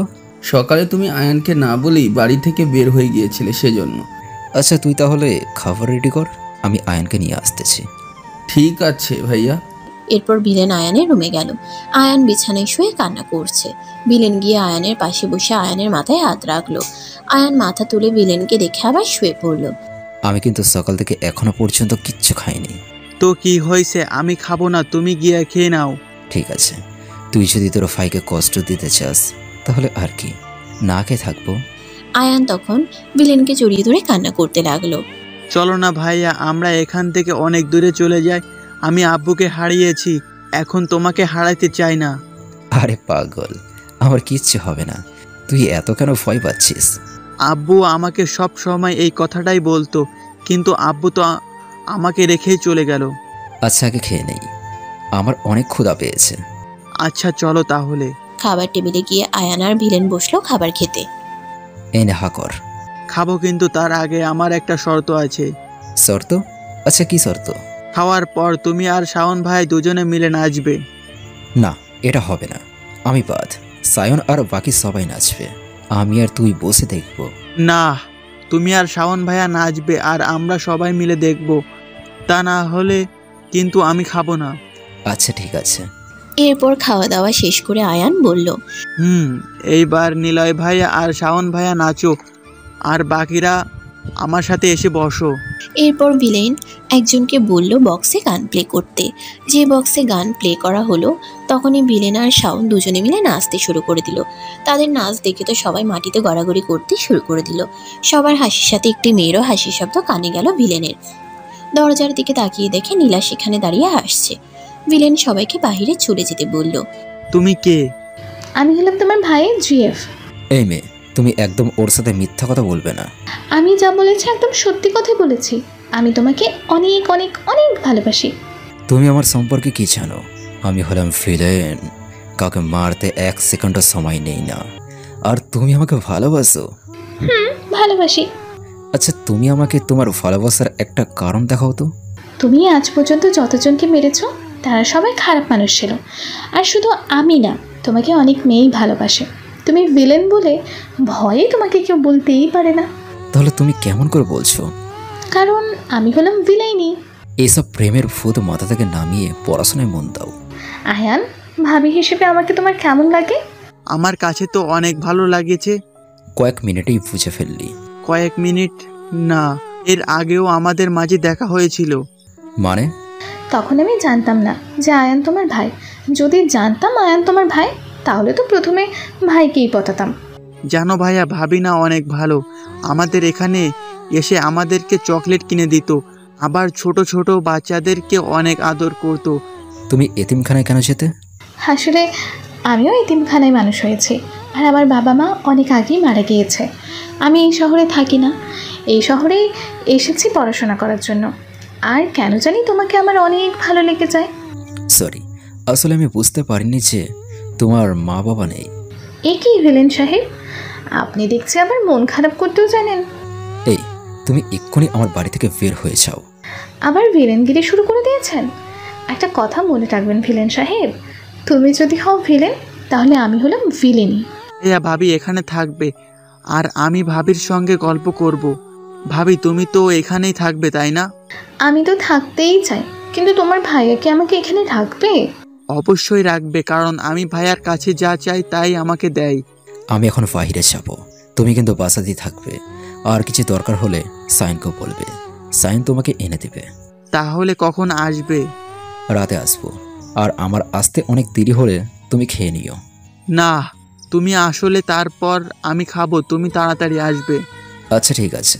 এদিকে মাত্র একদিনে নিলয় আমার সবকিছু শেষ করে দিল। কোথায় আছে না বাবা, যে যত তাড়াতাড়ি ওপরে ওঠে সে তত তাড়াতাড়ি নিচে নামে। এবার নিলয়ের মৃত্যু হবেই হবে। কিন্তু কিভাবে? আমরা তো ওকে শুধু মারার চেষ্টা করছি, আর তাতেই সে আমাদের সব শেষ করে দিল। আর একবার যদি চেষ্টা করি তাহলে ও আমাদের সবাইকে শেষ করে দেবে। একটা জিনিস লক্ষ্য করেছেন বাবা, আমরা এর আগেও ভিলেনকে মারার চেষ্টা করেছি, কিন্তু ভিলেনের এত ভয়ানক রূপ এর আগে কখনো দেখিনি। ভয়ানক রূপ ধারণ করার কারণ হচ্ছে আমরা আয়ানকে মারার প্ল্যান করাতে। তার মানে ভিলেনের দুর্বল জায়গা আয়ান? বাবা, এবার আয়ানকে আমরা ব্যবহার করে ভিলেনকে মারবো। কিভাবে? রুটি সাজানো হয়ে গিয়েছে বাবা, এবার শুধু সময়ের অপেক্ষা। এবার ভিলেনের মৃত্যু নিশ্চিত। অন্যদিকে রাতে নিলয় বাসে ফিরে আসে। এ কি, তুমি এখনো যাওনি কেন? আয়ান বলল, তুমি যে পর্যন্ত না আসো আমি যেন সেই পর্যন্ত এখানেই থেকে যাই। ঠিক আছে, আমি সাইনকে বলছি তোমাকে হোস্টেলে পৌঁছে দেবে। নীলা মনে মনে ভাবছে, কি ছেলে রে বাবা, এত রাত হয়েছে তারপরে বলছে চলে যেতে। বলতেও তো পারতো আজকে আর যাওয়ার দরকার নেই, আজকের রাতটা এখানেই থেকে যাও। কি ভাবছো? না মানে আসলে না আয়ান, সে না হয় কালকে আবার আসবে, আজকের মতো চলে যেতে দাও। ভাবি আজকে থেকে যাও না প্লিজ। নীলা এবার নিলয়ের দিকে তাকালো। মিলেন এবার বুঝে গেল নীলার চোখের ভাষা, তার মানে নীলা আজকে রাতটা এখানে থাকতে চাচ্ছে। ঠিক আছে। নীলা মুচকি হেসে দিল।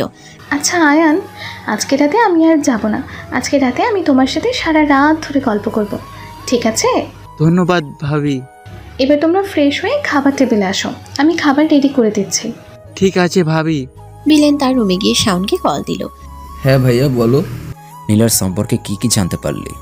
ভাই আমি খোঁজ নিয়ে দেখেছি, নীলা ভাবি যা যা বলেছে সব সত্য কথা। ওকে ঠিক আছে।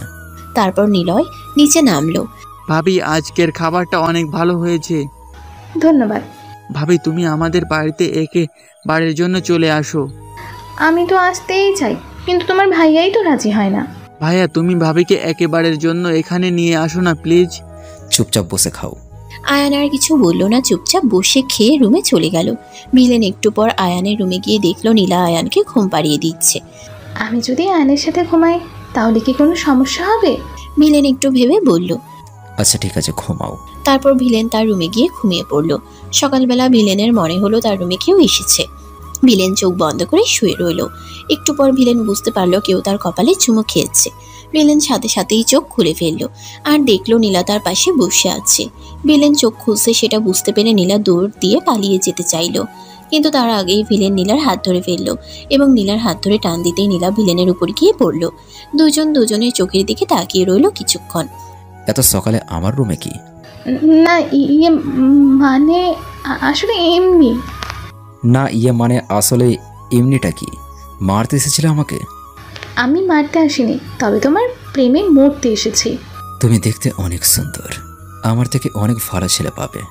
কিন্তু তোমাকে তো পাবো না। তুমি কেন বুঝতে পারছো না? আমার সাথে থাকলে তোমার নিজের জীবনের কোনো গ্যারান্টি থাকবে না, যে কোনো সময় তুমি উপরে চলে যেতে পারো। আমি এইটুকু বিশ্বাস করি, যতক্ষণ তুমি বেঁচে আছো ততক্ষণ আমাকে কেউ ছুঁতেও পারবে না। ওদের কথোপকথনের মধ্যেই আয়ান দরজার সামনে এসে গলা ঝাড়ি দিল। নীলা পিছনে তাকিয়ে দেখলো দরজার সামনে আয়ান দাঁড়িয়ে আছে, তাই সাথে সাথেই নিলয়ের উপর থেকে উঠে পড়লো। আয়ান তুমি এখানে? তোমাকে খুঁজতেছিলাম আর খুঁজতে খুঁজতে এখানে চলে আসলাম।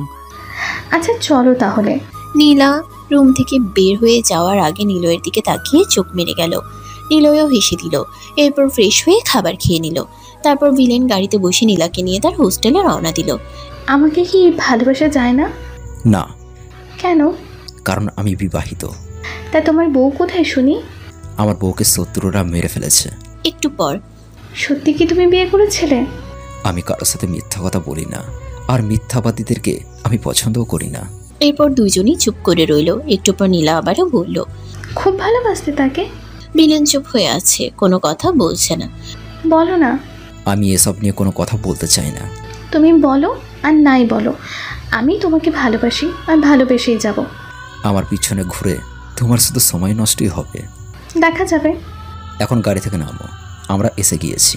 নীলা সুযোগ বুঝে নিলয়ের গালে একটা কিস করে তাড়াতাড়ি গাড়ি থেকে নেমে পড়ে। বাই। এরপর নিলয় আবার তার গাড়ি চালানোর দিকে মনোযোগ দেয়। তখন ভিলেনের ফোন বেজে উঠল। তাকিয়ে দেখে শাওন কল দিয়েছে। বলো। ভাইয়া কাল রাতে তোমার সাথে শামীমের বিয়ে হয়ে গিয়েছে। তারা নিজের মেয়ের কপাল নিজের হাতে পড়ল। এবার তারা খুব ভালো করে বুঝবে সরকার কি জিনিস। কিছুদিন পর, ভাইয়া চলো না আজকে আমরা কোথাও ঘুরতে যাই, বাসায় এভাবে থাকতে আমার আর ভালো লাগছে না। ঠিক আছে, বিকালে তোমাকে নিয়ে ঘুরতে যাব। তাহলে আমি নীলা ভাবিকে ফোন করে জানিয়ে দেই। ঠিক আছে। এরপর আয়ান নীলাকে ফোন করে সব জানিয়ে দিল। এদিকে আজকে একটা সুযোগ আছে ভিলেন আর আয়ানকে মেরে ফেলার। কিন্তু যদি ভিলেনকে না মারতে পারি আর সে যদি আমার আসল পরিচয় জেনে যায়, কারণ ভিলেনদের সাথে যারা থাকে তারা খুব বিশ্বস্ত, তারা কাউকে কিছু বলবে না। ভিলেন কোথায় যাবে, এরপর সন্দেহ তোমার দিকেই যাবে। যদি ভিলেনকে না মারতে পারো তাহলে আমাকে একটা গুলি করবে, আর এমনিতেই ভিলেন সবার আগে তার বাবার ভাইকে সন্দেহ করবে, তোমার উপরে সে সন্দেহ করবে না। ঠিক আছে, আমাকে শুধু জানিয়ে দিও কোথায় যাবে ভিলেন। ঠিক আছে, আই লাভ ইউ জানো। I love you too. এরপর নীলা ফোন রেখে দিল। ভিলেন, তুই আমার ভাইকে মেরেছিলি, তোর মৃত্যু আমার হাতেই হবে। আর তারপর তোর পুরো পরিবারকে সরকার বাড়ির গোলাম বানিয়ে রাখবো। তোর চাইতে বড় ভিলেন এই নীলা সরকার। বিকেলে সবাই ঘুরতে বের হয়েছে। এদিকে নীলা জানিয়ে দিল ভিলেনকে কোথায় হামলা করতে হবে, কিন্তু ভিলেন তাদেরকে অন্য জায়গায় ঘুরতে নিয়ে গেল। নীলা কিছু বুঝতে না পেরে ভিলেনকে বলল, আমরা এখানে আসলাম কেন? আমাদের তো আরেক জায়গায় যাওয়ার কথা ছিল। যাওয়ার কথা ছিল অন্য জায়গায়, কিন্তু আসলাম এখানে। এর জন্য তো সবাই আমাকে ভিলেন বলে। মানে? তোমাকে এত মানে বুঝতে হবে না। ওই জায়গাটা থেকে এই জায়গাটা আরো বেশি সুন্দর। ভাবি এই দিকে আসো। আসি। নীলা মনে মনে ভাবছে, এ তো দেখছি অনেক চালাক, তার জন্যই সে এতবার মৃত্যুর মুখ থেকে ফিরে এসেছে। কিন্তু এবার আর পারবে না। ভিলেন এবার গাড়িতে গিয়ে বসলো। গাড়ির ভিতরে থাকা একজনের উদ্দেশ্যে ভিলেন বলল, তোর হাতে অস্ত্র থাকার পরেও আমি তোকে কখনো সন্দেহ করিনি। তোকে আমি অনেক বিশ্বাস করেছিলাম। তারপরেও তুই কেন আজকে আমাকে মারার প্ল্যান করলি? আমাকে মাফ করে দাও ভাই। ওর মতন বিশ্বাসঘাতকের ক্ষমা বলতে কিছু নেই। ওকে মেরে ফেলো ভাই। শেষ একটা সুযোগ দাও ভাই। তুই কি করে ভাইকে মারার জন্য আরমানকে খবর দিলি? তুই কি করে ভুলে গেলি ভাইয়ার জন্য আমরা সবসময় জীবন দিতে প্রস্তুত? আমাকে মাফ করে দাও ভাইয়া, আমার ভুল হয়ে গিয়েছে। আমি তোমাকে রেখে আর কোথাও যাব না। ওই থাম তোরা। তোমার জন্য আমি আমার জান পর্যন্ত দিতে পারি। এনে কাগজ, আর ব্যাংকে তোর নামে অনেক টাকা জমা আছে, যা দিয়ে তুই সারা জীবন বসে বসে খেতে পারবি।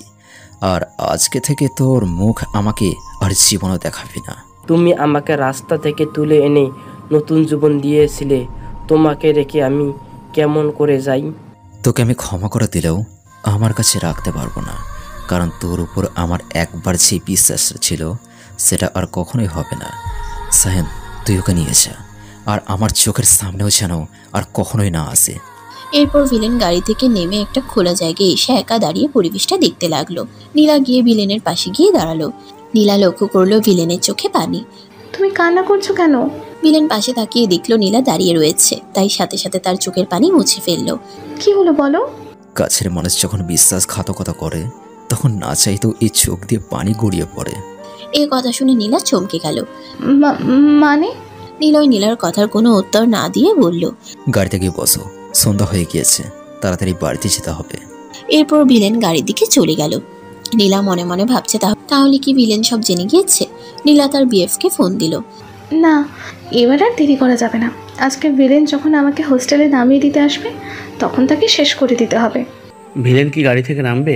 আর ভিলেন তো একা যাবে না, সাথে ওর কুকুরগুলোও যাবে। তা নিয়ে তোমাকে ভাবতে হবে না, তুমি শুধু রেডি হয়ে থেকো। ভিলেন গাড়ি থেকে নামা মাত্রই তার উপরে হামলা করে দিব। আচ্ছা ঠিক আছে, তাই হবে।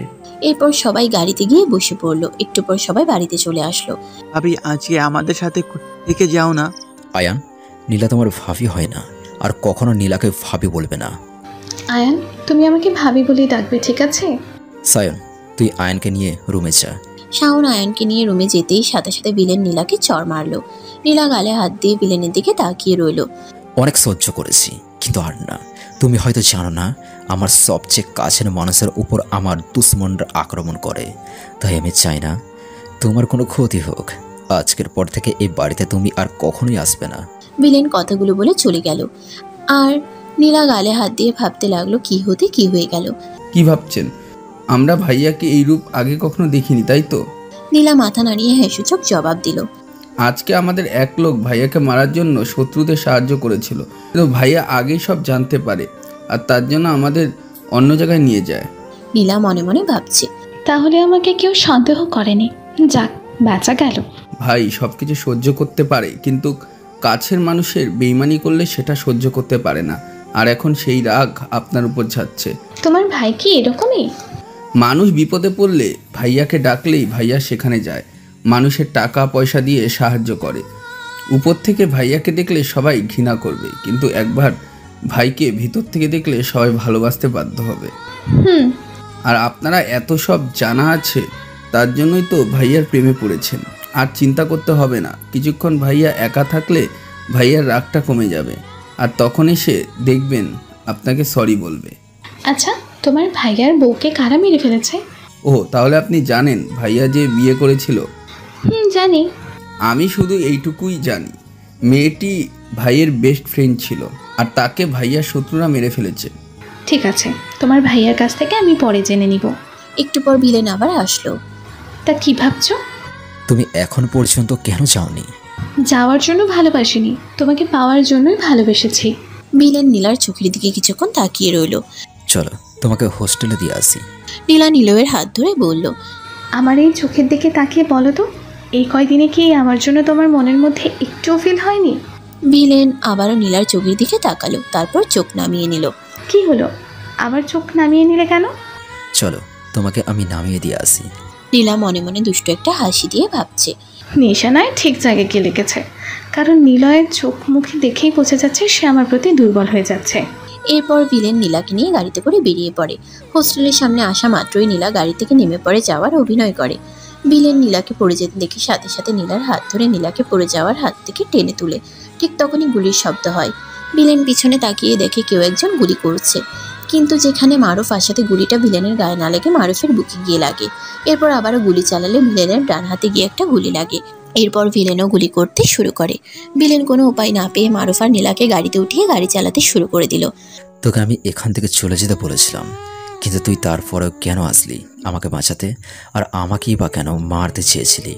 তুই কিছু চিন্তা করিস না, তোর কিচ্ছু হবে না, আমি তোকে বাঁচাবো। ভিলেন তাড়াতাড়ি হাসপাতালে চলে আসে। মারুফকে ওটিতে নিয়ে যায় আর ভিলেনকে ডাক্তার এসে নিয়ে যায়। এদিকে নীলা তার বিএফকে ফোন দিল। তোকে দিয়ে একটা কাজও হয় না, ভিলেন এখনো বেঁচে আছে। আমার কি দোষ? আমি তো ঠিক মতোই গুলি করেছিলাম, কিন্তু মাঝখানে ভিলেনের লোক এসে দাঁড়িয়ে পড়ে।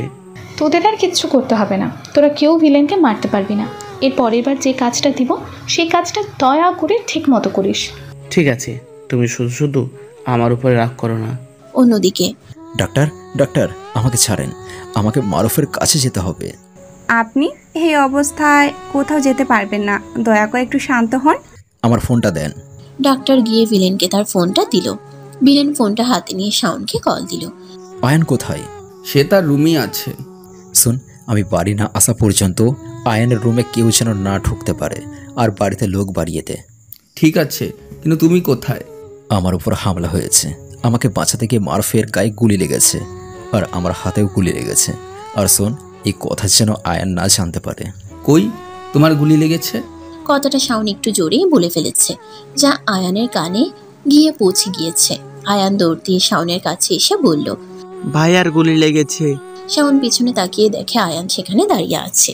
ভাই, আয়ান সব শুনে ফেলেছে। শাওন ভাইয়া, আমি নিলয় ভাইয়ার কাছে যাব। আচ্ছা ঠিক আছে, আয়ানকে সাবধানে নিয়ে আসবি। যদি কেউ পথ আটকায় তাহলে তাকে মেরে ফেলবি। ঠিক আছে ভাই। একটু পর ডাক্তার এসে ভিলেনকে বলল, সরি ভিলেন, আমরা মারুফকে বাঁচাতে পারিনি। এটা শুনে ভিলেন কান্না করতে লাগলো। আয়ানকে নিয়ে শাওন হাসপাতালে চলে আসলো। আয়ানকে দেখে ভিলেন চোখের পানি মুছে নিজেকে শক্ত করলো। আয়ান কান্না করে বলতে লাগলো, চলো ভাইয়া, আমরা এখান থেকে অনেক দূরে চলে যাই। আমরা এসব মারামারি একদম ভালো লাগে না। আরে কিছু হয়নি আমার, তুমি কান্না করো না। নীলা ভিলেনকে অনেক সেবা যত্ন করে, যার কারণে ভিলেন তাড়াতাড়ি ভালো হয়ে যায়। আর ভিলেনও দিন দিন নীলার প্রতি দুর্বল হয়ে পড়ে। কিছুদিন পর, সায়ন, তোকে একটা কথা বলবো, সেটা তুই রাখতে পারবি? বলো ভাইয়া। যদি কখনো আমার কিছু হয়ে যায়, তখন তুই আয়ানকে নিয়ে অনেক দূরে কোথাও চলে যাবি, আমাকে কথা দে। তুমি এসব কেন বলছো? আজকাল কেন যেন আমার ভয় হতে শুরু করে দিয়েছে, মনে হয় মৃত্যু আমার খুব কাছে। ভাই, তুমি কেন কথা বলছো না প্লিজ? এর মধ্যেই নীলা চলে আসে। কি বলবে না শুনি? সায়ন, তুই এখন যা। তোমাকে একটা কথা বলতে চাই। বলো কি কথা? আমি তোমাকে বিয়ে করতে চাই। নীলয় কথাটা শুনে নীলার দিকে এক দৃষ্টিতে তাকিয়ে রইল। কি হলো, কিছু বলো। এটা সম্ভব না। কেন সম্ভব না? কালকে আমি সূর্য দেখতে পারবো কিনা তার কোনো গ্যারান্টি নেই। আমার এই অনিশ্চিত জীবনের সাথে তোমাকে জড়াতে চাই না। কাল তুমি আমার সাথে থাকবে কিনা সেটা আমি জানতে চাই না। আমি আজকেই তোমার সাথে থাকতে চাই। পৃথিবীর কোনো মানুষ গ্যারান্টি দিয়ে বলতে পারবে না যে আমি এতদিন বাঁচতে পারবো। মানুষ সে কোনো সময় মারা যেতে পারে, তা একমাত্র উপরওয়ালাই ভালো জানেন। তাদের মৃত্যু হয়তো স্বাভাবিকভাবেই হবে, কিন্তু আমার মৃত্যু কোনো এক বন্দুকের গুলিতে হবে। সেই গুলি তোমার দিকে আসার আগেই আমি বুক পেতে দিব। তুমি বুঝতে পারছো না। আমি জানি তুমি কেন আমাকে বিয়ে করতে চাও না। কারণ তুমি আমাকে ভালোবাসো আর আমার ক্ষতি তুমি চাও না, তাই তো? হ্যাঁ, আমি তোমাকে ভালোবাসি আর আমি চাই না তোমার কোনো ক্ষতি হোক। যদি তুমি আমাকে বিয়ে না করো তাহলে আমি নিজেকেই ক্ষতি করব। রাজি হয়ে যাও ভাই, আমরা তোমার সাথে আছি। আমরা জীবন দিয়ে হলেও তোমাকে রক্ষা করব। ভাইয়া প্লিজ রাজি হয়ে যাও। সবার জোড়াজোড়িতে একসময় ভিলেনও বলে ফেলল। ঠিক আছে, আমি রাজি। নীলা নিলয়ের কাছে এসে নিলয়কে জড়িয়ে ধরল। ভিলেনের মুখ থেকে রাজি কথাটা শোনা মাত্র সবাই খুশিতে আনন্দ করতে লাগলো। নীলাকে নিলয় কালকে বিয়ে করবে। পরের দিন সকালবেলা ভিলেন ও নীলা বিয়ের শপিং করতে বের হলো। শপিং মলে এসে দেখে দুটি ছেলে একজন আরেকজনের সাথে মারামারি করছে। এটা দেখে ভিলেন ছেলে দুটির কাছে গিয়ে তাদের ঝগড়া থামিয়ে দিল। এরপর ফিরে এসে দেখে নীলা আর আয়ান সেখানে নেই। সাথে সাথে ভিলেনও তার লোকেরা পাগলের মতো খুঁজতে শুরু করে দিল। তখন ভিলেনের ফোনে একটা কল চলে আসলো। হ্যালো, কি খবর জামাই বাবা? যদি নীলা আর আয়ানের কিছু হয়, দুনিয়ার কেউ তোকে আমার হাত থেকে বাঁচাতে পারবে না। বাহ, বলার আগেই তো দেখছি সব বুঝে গিয়েছিস। আচ্ছা, আমি ওদের কিচ্ছু করব না যদি তুই আমার কথা রাখিস। বল কি করতে হবে? আমি একটা ঠিকানা দিচ্ছি, তুই সেই ঠিকানায় একা চলে আয়। যদি তোর সাথে কেউ আসে তাহলে সাথে সাথেই নীলা আর আয়ানকে মেরে ফেলবো। তোর আদরের বোন তো অনেক আগে থেকেই আমাদের কাছে বন্দি আছে। ঠিক আছে, আমি আসছি। এরপর ভিলেন কাউকে কিছু না বলেই গাড়ি নিয়ে বের হয়ে পড়লো। একটা পরিত্যক্ত গোডাউনে চলে আসলো। সেখানে গিয়ে তো ভিলেন অবাক হয়ে গেল। সেখানে তার চাচাতো ভাইও ছিল। নীলা আর আয়ানের মাথায় বন্দুক ঠেকিয়ে রেখেছিল। ভিলেন আসার সাথে সাথেই তার দিকে গুলি করতে লাগলো সবাই। একটা সময় পিছন থেকে নীলা ভিলেনকে গুলি করে। আয়ান এটা দেখে ভাইয়া বলে একটা চিৎকার দেয়। ভিলেন পিছন ফিরে তা অবাক। তুমি আমাকে? নীলা আবারও গুলি করলো। এই গুলিটা ভিলেনের ডান সাইডের বুকে গিয়ে লাগলো। এত বড় একটা ভিলেন হয়ে একটা মেয়ের কাছে হেরে গেল। কেন করলে এটা আমার সাথে? আমার নিরপরাধ ভাইকে তুই মেরে ফেলেছিস। কে তোমার ভাই? সিয়াম সরকার, আর আমার নাম নীলা সরকার। তার মানে তুমি সরকার বাড়ির মেয়ে? আমি সরকার বাড়ির মেয়ে। তখন ভিলেনের চাচাতো ভাই আরেকটা গুলি করলো, আর গুলিটা আয়ানের বুকে গিয়ে লাগলো। আয়ান? ভিলেন পাথরের মতো হয়ে গেল। ভিলেন তার চাচাতো ভাইকে পাগলের মতো গুলি করতে লাগলো, আর সব লোককে একের পর এক মেরে ফেলতে লাগলো। দোয়া কর আমার ভাই যেন বেঁচে যায়। যদি আমার ভাইয়ের কিছু হয়ে যায় তাহলে তোদের বংশের কেউ বেঁচে থাকবে না। আর তুই যদি মেয়ে হয়ে থাকতি তাহলে তুই সবার আগে তোর ভাইয়ের সম্পর্কে জেনে নিতি। আর যদি আসল কাহিনীটা জানতে পারতি তাহলে আমার আগে তুই সবার আগে তোর ভাইকে মেরে ফেলতি। এরপর ভিলেন সেখানে এক মুহূর্ত না দাঁড়িয়ে তাড়াতাড়ি আয়ানকে নিয়ে হাসপাতালে চলে যায়। এদিকে নীলার বাড়িতে। কি করলি তোরা এটা? ভিলেন কিভাবে বেঁচে গেল? কারণ তোদের না মেরে আমার ভাই এত সহজে মরতে পারে না। আমার ভাইয়ের সাথে হাজারো মানুষের দোয়া আছে। আর একটা কথা বলবি তো তোকে জানে মেরে ফেলবো। মরে তো আমি সেদিনই গিয়েছিলাম, যেদিন আমি আমার ভাইকে বিশ্বাস না করে তোর মতো একটা জানোয়ারকে বিশ্বাস করেছিলাম। কিন্তু তুই কোনো চিন্তা করিস না, খুব তাড়াতাড়ি আমার ভাই এসে আমাকে এখান থেকে নিয়ে যাবে। তোর ভাই বাঁচলে তো তোকে এসে নিয়ে যাবে। অনেকবার তো মারতে চেষ্টা করেছিলি, কখনো কি পেরেছিস আমার ভাইকে মারতে? এবারও পারবি না। এরপর শামীমের ফোনে একটা কল চলে আসলো। কি বলছিস? আমার তো বিশ্বাসই হচ্ছে না। এরপর জোরে জোরে হাসতে শুরু করলো। কি হয়েছে ভাইয়া? ভিলেন আর বেঁচে নেই। মানে?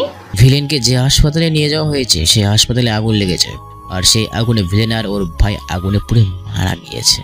এখানেই অতীত জীবন শেষ, বর্তমান। ওই দিন হাসপাতালে আগুন লাগার কারণে নিলয় ভাইয়া আয়ান মারা যায়। আচ্ছা, লাশ পাওয়া গিয়েছিল? পুরো লাশ পুড়ে গিয়েছিল। ভাই মারা যাওয়ার পর তার পুরো পরিবারকে সরকার বাড়ির গোলাম বানিয়ে নেয়। এখন তাদের কথা এই শহর চলে। ভিলেনের বইয়ের সম্পর্কে কিছু বলতে পারবে? আমি জানি না। নিলয়ের কোনো ছবি আছে তোমার কাছে? এইখানে। মেঘলা ছবি দেখে দাঁড়িয়ে পড়লো। এটা তাহলে ভিলেন? যার নাম শুনলে এখনো মানুষ ভয় পায়। আচ্ছা, আমি তাহলে এখন আসি, আমার অনেক কাজ আছে। ঠিক আছে। মেঘলা শাওনের বাড়ি থেকে বের হয়ে গাড়িতে এসে তার মোবাইলে একটা ছবি বের করলো। মেঘলা মনে মনে বলল, ভিলেন এবং জাহিদ। মেঘলা গাড়ি নিয়ে চলে আসলো কমিশনারের কাছে। স্যার, আমার 3 জনের ছুটি চাই। কেন? আমি একটা কাজে ইন্ডিয়া যাব। আচ্ছা ঠিক আছে। আর ওই মেয়ের কেসটা কি করবে? হাতি মরলেও লাখ টাকা স্যার। মানে? এখন ভিলেনকে সবাই ভয় পায়। আপনি বললে খুনিদের ভিলেনের স্টাইলে মারতে পারি। সব সন্ত্রাসীরা মনে করবে ভিলেন বেঁচে আছে। তাহলে দেখবেন শখের অপরাধ একদিনই কমে গিয়েছে।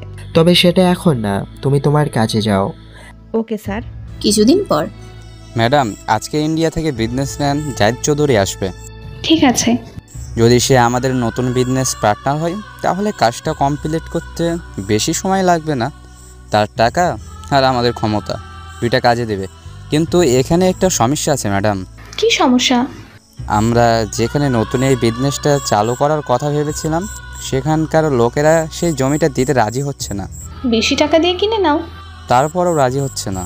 তাহলে সেখানে চলো, আর জিহাদ চৌধুরীকেও সেখানে আসতে বলো। ঠিক আছে ম্যাডাম। এরপর নীলা আর মিলন মিলে সেই জায়গাতে গেল। আমরা বেঁচে থাকতে আমাদের জমি আমরা কাউকে দিব না, চলে যান এখান থেকে। তোমরা সবাই জমির উপযুক্ত মূল্য পাবে। প্রকাশ্যে দিলে ভালো, আর না দিলে সেটা কিভাবে নিতে হয় আমার খুব ভালো করেই জানা আছে।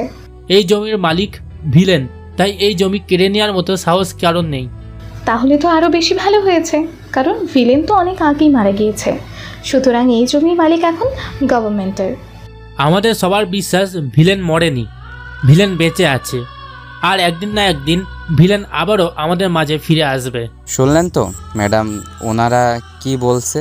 ভিলেন নাকি এখনো বেঁচে আছে, তাই এই জমি আপনি নিতে পারবেন না। একটু পর মেঘলা সেখানে চলে আসলো।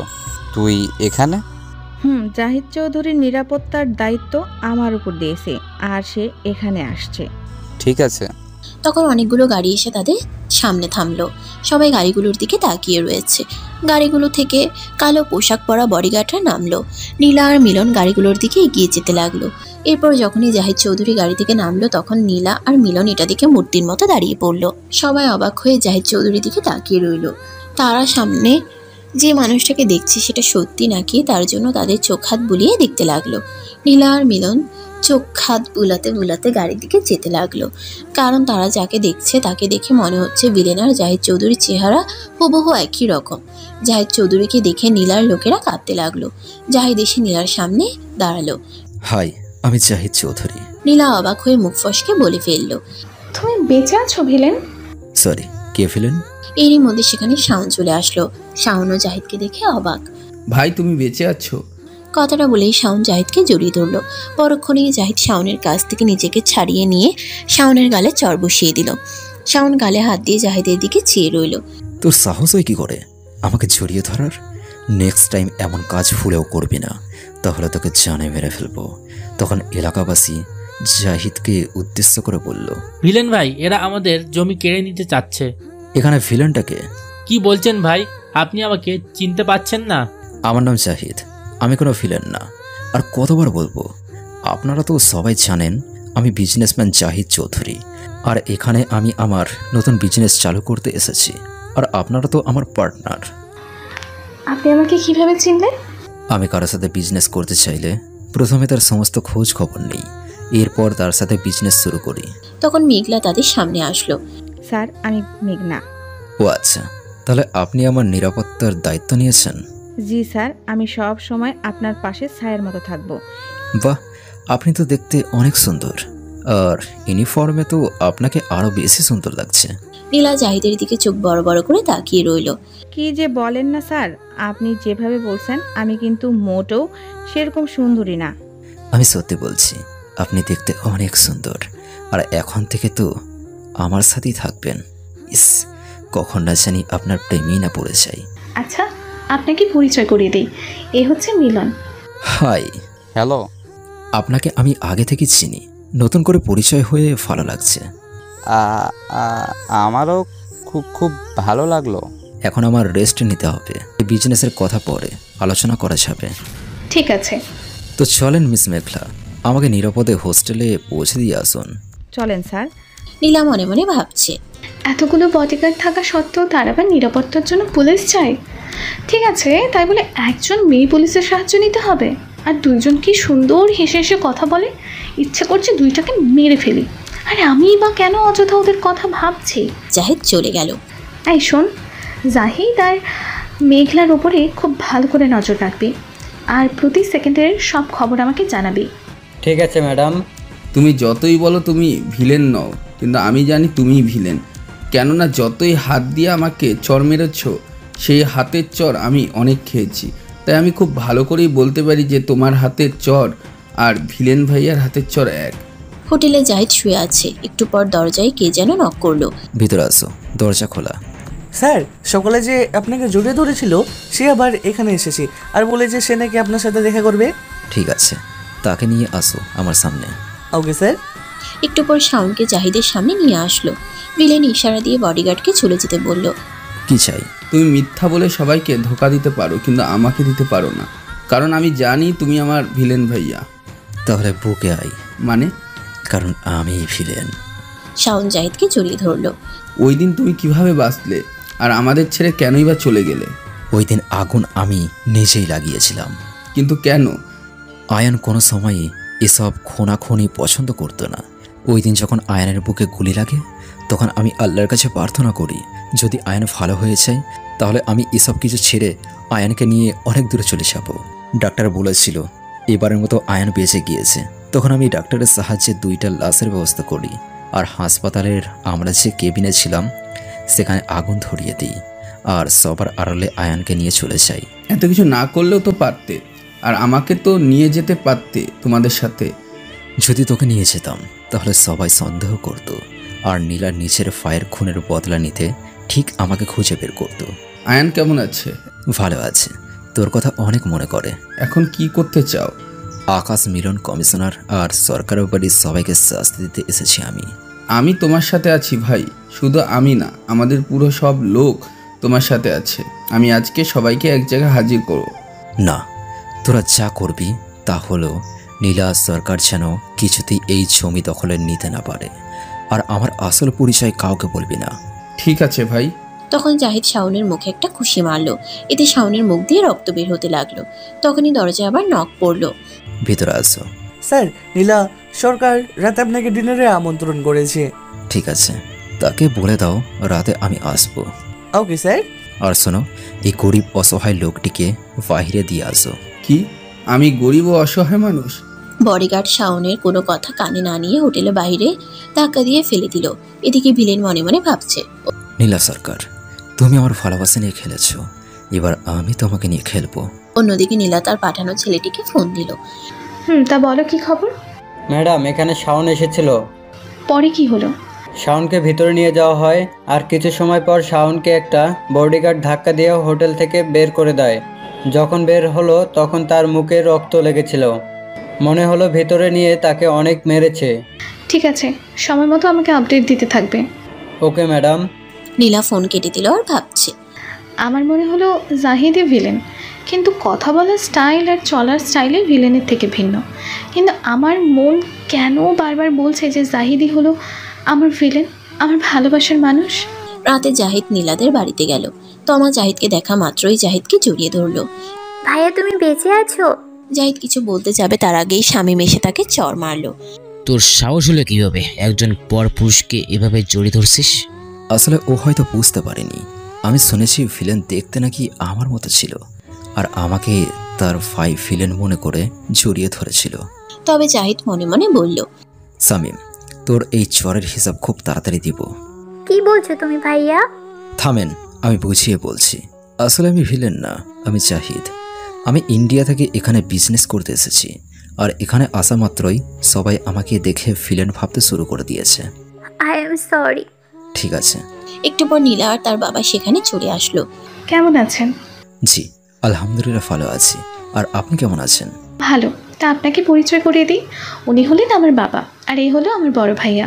হ্যালো, আমি জাহিদ চৌধুরী। আমি তো তোমাকে দেখে ভয় পেয়ে গিয়েছিলাম। ভয় পাওয়ার কিছুই নেই, আমি ভিলেন না। খুশি হয়েছি আমাদের সাথে ডিনার করতে আসার জন্য। আরও ভালো লাগছে, এখানে এসে নতুন একটা পরিবার পেলাম। আপনাকে না দেখলে বুঝতেই পারতাম না যে এক চেহারার দুজন মানুষ থাকে। আমিও বাংলাদেশে না আসলে জানতে পারতাম না যে আমার মতো দেখতে আরেকজন মানুষ ছিল। তা আপনার বাড়িতে কে কে আছে তা তো বললেন না? মা, বাবা আর ছোট একটা ভাই। আসেন তাহলে একসাথে ডিনার করি। চলেন। রাতে সবাই একসাথে ডিনার করলো। ডিনার শেষ করে নীলা আর জাহিদ দুজনে বাগানে গিয়ে বসলো। তো আপনার সম্পর্কে কিছু বলেন। আমার সম্পর্কে কি জানতে চান?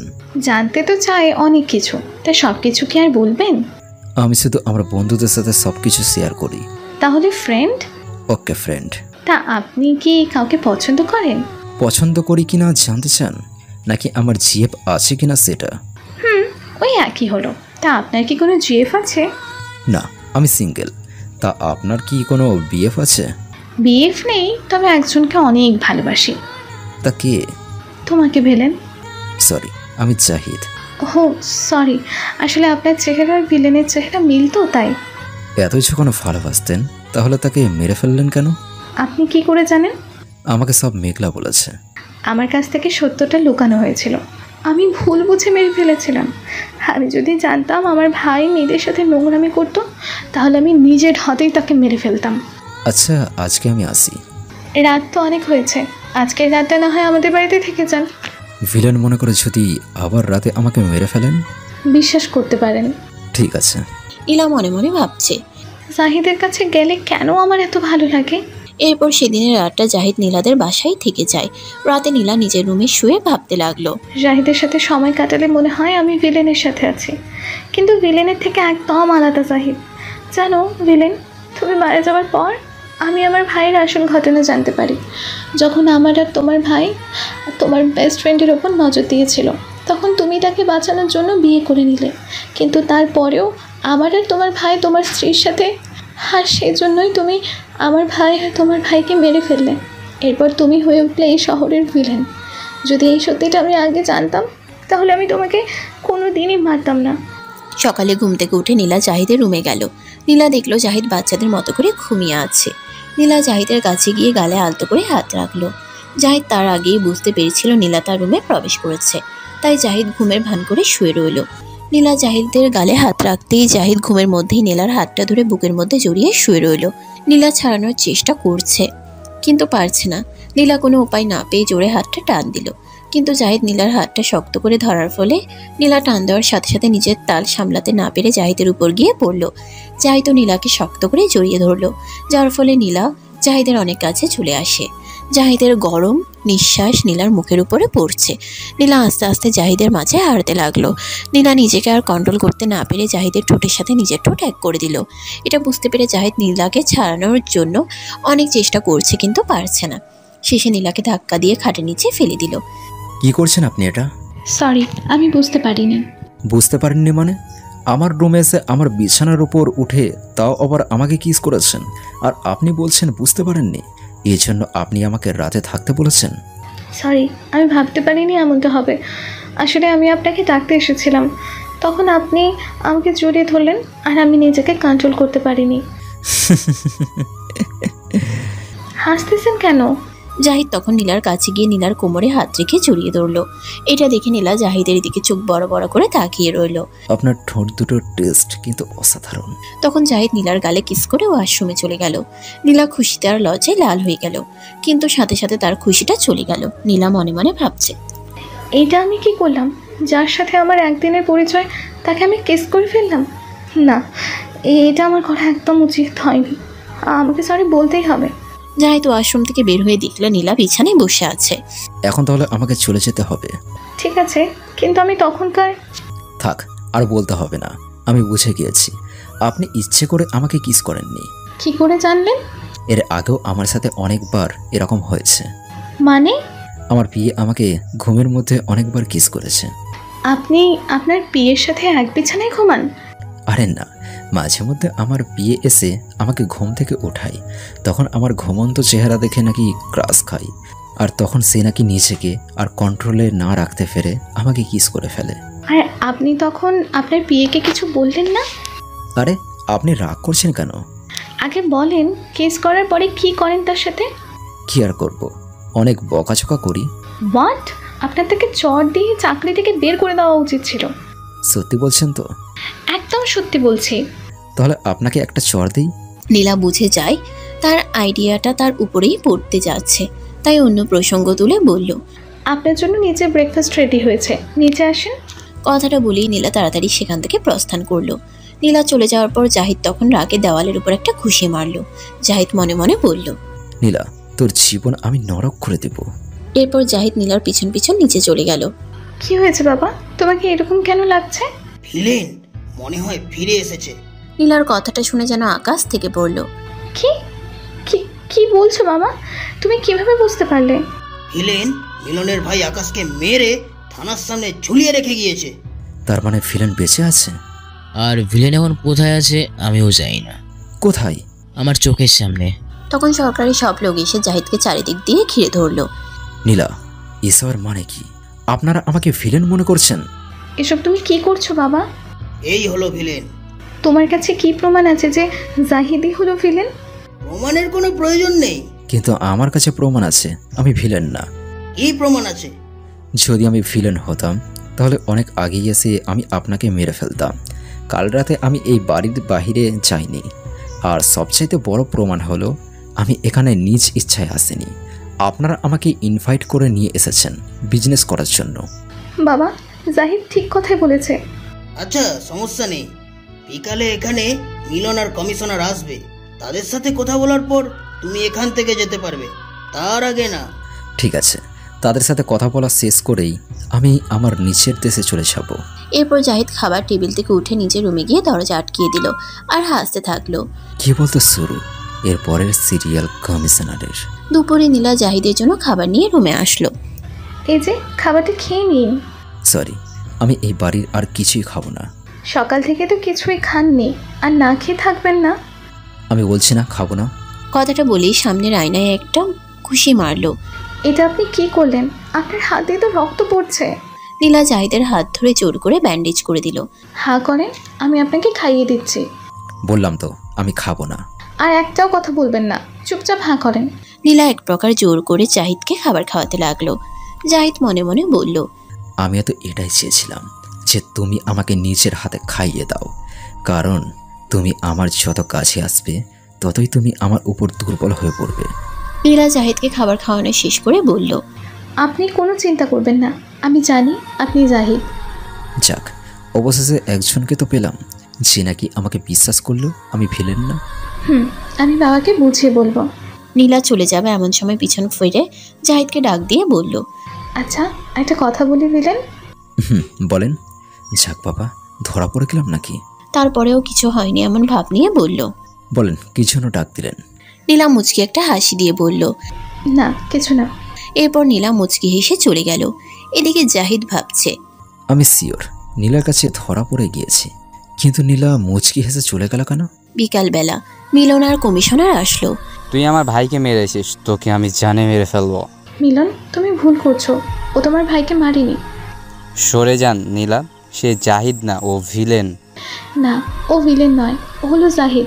আগে তুমি তোমার বন্দুক নিচে নামাও, তারপর তোমাকে সব বুঝিয়ে বলছি। এরপর মিলন বন্দুক নিচে নামালো। নীলা মিলনকে বুঝাতে লাগলো, তাহলে কে মেরেছে আমার ভাইকে? আমার একজনের উপর সন্দেহ হচ্ছে। কার উপর? মেঘলা। জাহিদ মনে মনে বলল, নিজের মৃত্যুকে নিজেই ডেকে আনছে। মেঘলাকে মারতে গেলে তুই নিজেই মরবি। মেঘলা কেন আমার ভাইকে মারবে? আর মারলেও ভিলেনের নাম নিয়ে কেন মারবে? কারণ মেঘলা আমাকে অনেক আগেই বলেছিল ভিলেনের নাম ব্যবহার করে আকাশকে মেরে ফেলতে চায় সে। তুই এই কথা কেন আমাকে আগে বলিসনি কমিশনার? তাহলে আপনারা খনিকে পেয়েছেন তো? আমি আজকে ইন্ডিয়াতে চলে যাব, আর আপনাদের সাথে আমি কোনো বিজনেসই করতে চাই না। কিন্তু কেন? আজকে কেউ ভিলেনের নাম ব্যবহার করে আকাশকে মেরেছে। কাল যদি আবার ভিলেনের নাম ব্যবহার করে আপনাদের উপর কেউ হামলা করে, তাহলে আবার আপনারা আমাকেই সন্দেহ করবেন। আমরা আসলে বুঝতে পারিনি, তার জন্য আমরা সবাই তোমাকে সরি বলছি। আমি আপনাদের আর একটা কথাও বিশ্বাস করব না। আমাকে তো বিশ্বাস করেন, প্রমিস করছি আপনার কোনো ক্ষতি আমি হতে দিব না। তাহলে আমার একটা শর্ত আছে। কি শর্ত? আমি আপনার মেয়েকে পছন্দ করি, আমি আপনার মেয়েকে বিয়ে করতে চাই। কি বলছো এসব তুমি? ঠিক বলছি। আপনি রাজি থাকলে আজকে আমি নীলাকে বিয়ে করব। আমি রাজি। আমার বাবার জন্য একটু সময় চাই। ঠিক আছে, আমি আজকে এখানে থাকবো। যা করার আজকের মধ্যেই করবেন, তা না হলে কালকে সকালে আমি ইন্ডিয়া চলে যাব। ঠিক আছে। এরপর জাহিদ আর নীলা উপরে চলে গেল। আমাকে আপনি কেন বিয়ে করতে চান? আপনাকে প্রথম দেখাতেই আমি আপনার প্রেমে পড়ে যাই। আমিও আপনাকে ভালোবাসি অনেক আগে থেকেই। আপনি আমাকে ভালোবাসেন কারণ আমি ভিলেনের মতো দেখতে, কিন্তু কথা দিলাম আমি আপনাকে এত ভালোবাসবো যে আপনি সবসময় আমার কথাই ভাববেন। আপনি আমার কাছে সবসময় ভিলেন হয়ে থাকবেন। আমি আপনার মনের ভিলেনই হয়ে থাকবো। রাতের বেলা সরকার জাহিদের রুমে আসলো। আমি তোমার শর্তে রাজি আছি, কিন্তু আমারও একটা শর্ত আছে। কি শর্ত? সবাইকে বলবে তুমিই ভিলেন আর তুমি মারা যাওনি। আপনার কথা ঠিক বুঝলাম না, এতে আপনার কি লাভ হবে?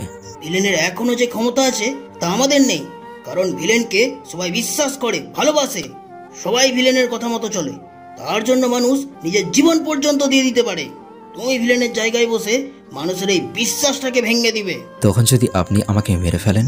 আমার মেয়ের সাথে তোমার বিয়ে দিচ্ছি, তাহলে নিজের মেয়েকে তো আর বিধবা করবো না। জাহিদ মনে মনে বলল, একবার শুধু বিয়েটা হতে দে, বিধবা আমি তোকে করব। তোমার মা বাবাকে তো আসতে বলো। না, আমি তাদের এখানে এনে কোনো রিস্ক নিতে চাই না। দরকার পড়লে আপনি তাদের সাথে ভিডিও করে কথা বলতে পারেন। ঠিক আছে। রাতে জাহিদের সাথে নীলার বিয়ে হয়ে গেল ছোট একটা আয়োজনের মাধ্যমে। নীলা বউয়ের সাজে বাসর ঘরে বসে আছে। জাহিদ রুমে প্রবেশ করলো। নীলা খাট থেকে নেমে জাহিদকে সালাম করলো। আজ থেকে তোমার জায়গা আমার বুকে। অন্যদিকে রাতে মেঘলাকে মিলনের লোকেরা কিডন্যাপ করলো। একটা গোডাউনে নিয়ে গিয়ে মেঘলাকে চেয়ারে বেঁধে রাখা হলো। বল, আমার ভাইকে কে মেরেছিস? আমি আপনার ভাইকে মারিনি স্যার। তুই আমার ভাইকে এর আগেও মারতে চেয়েছিলি, বল কেন মারলি আমার ভাইকে? আমি না, কমিশনার আপনার ভাইকে মেরেছে। কি কমিশনার?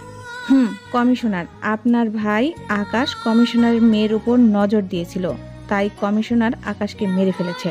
তুই কিভাবে জানতে পারলি যে কমিশনার আমার ভাইকে মেরে ফেলেছে?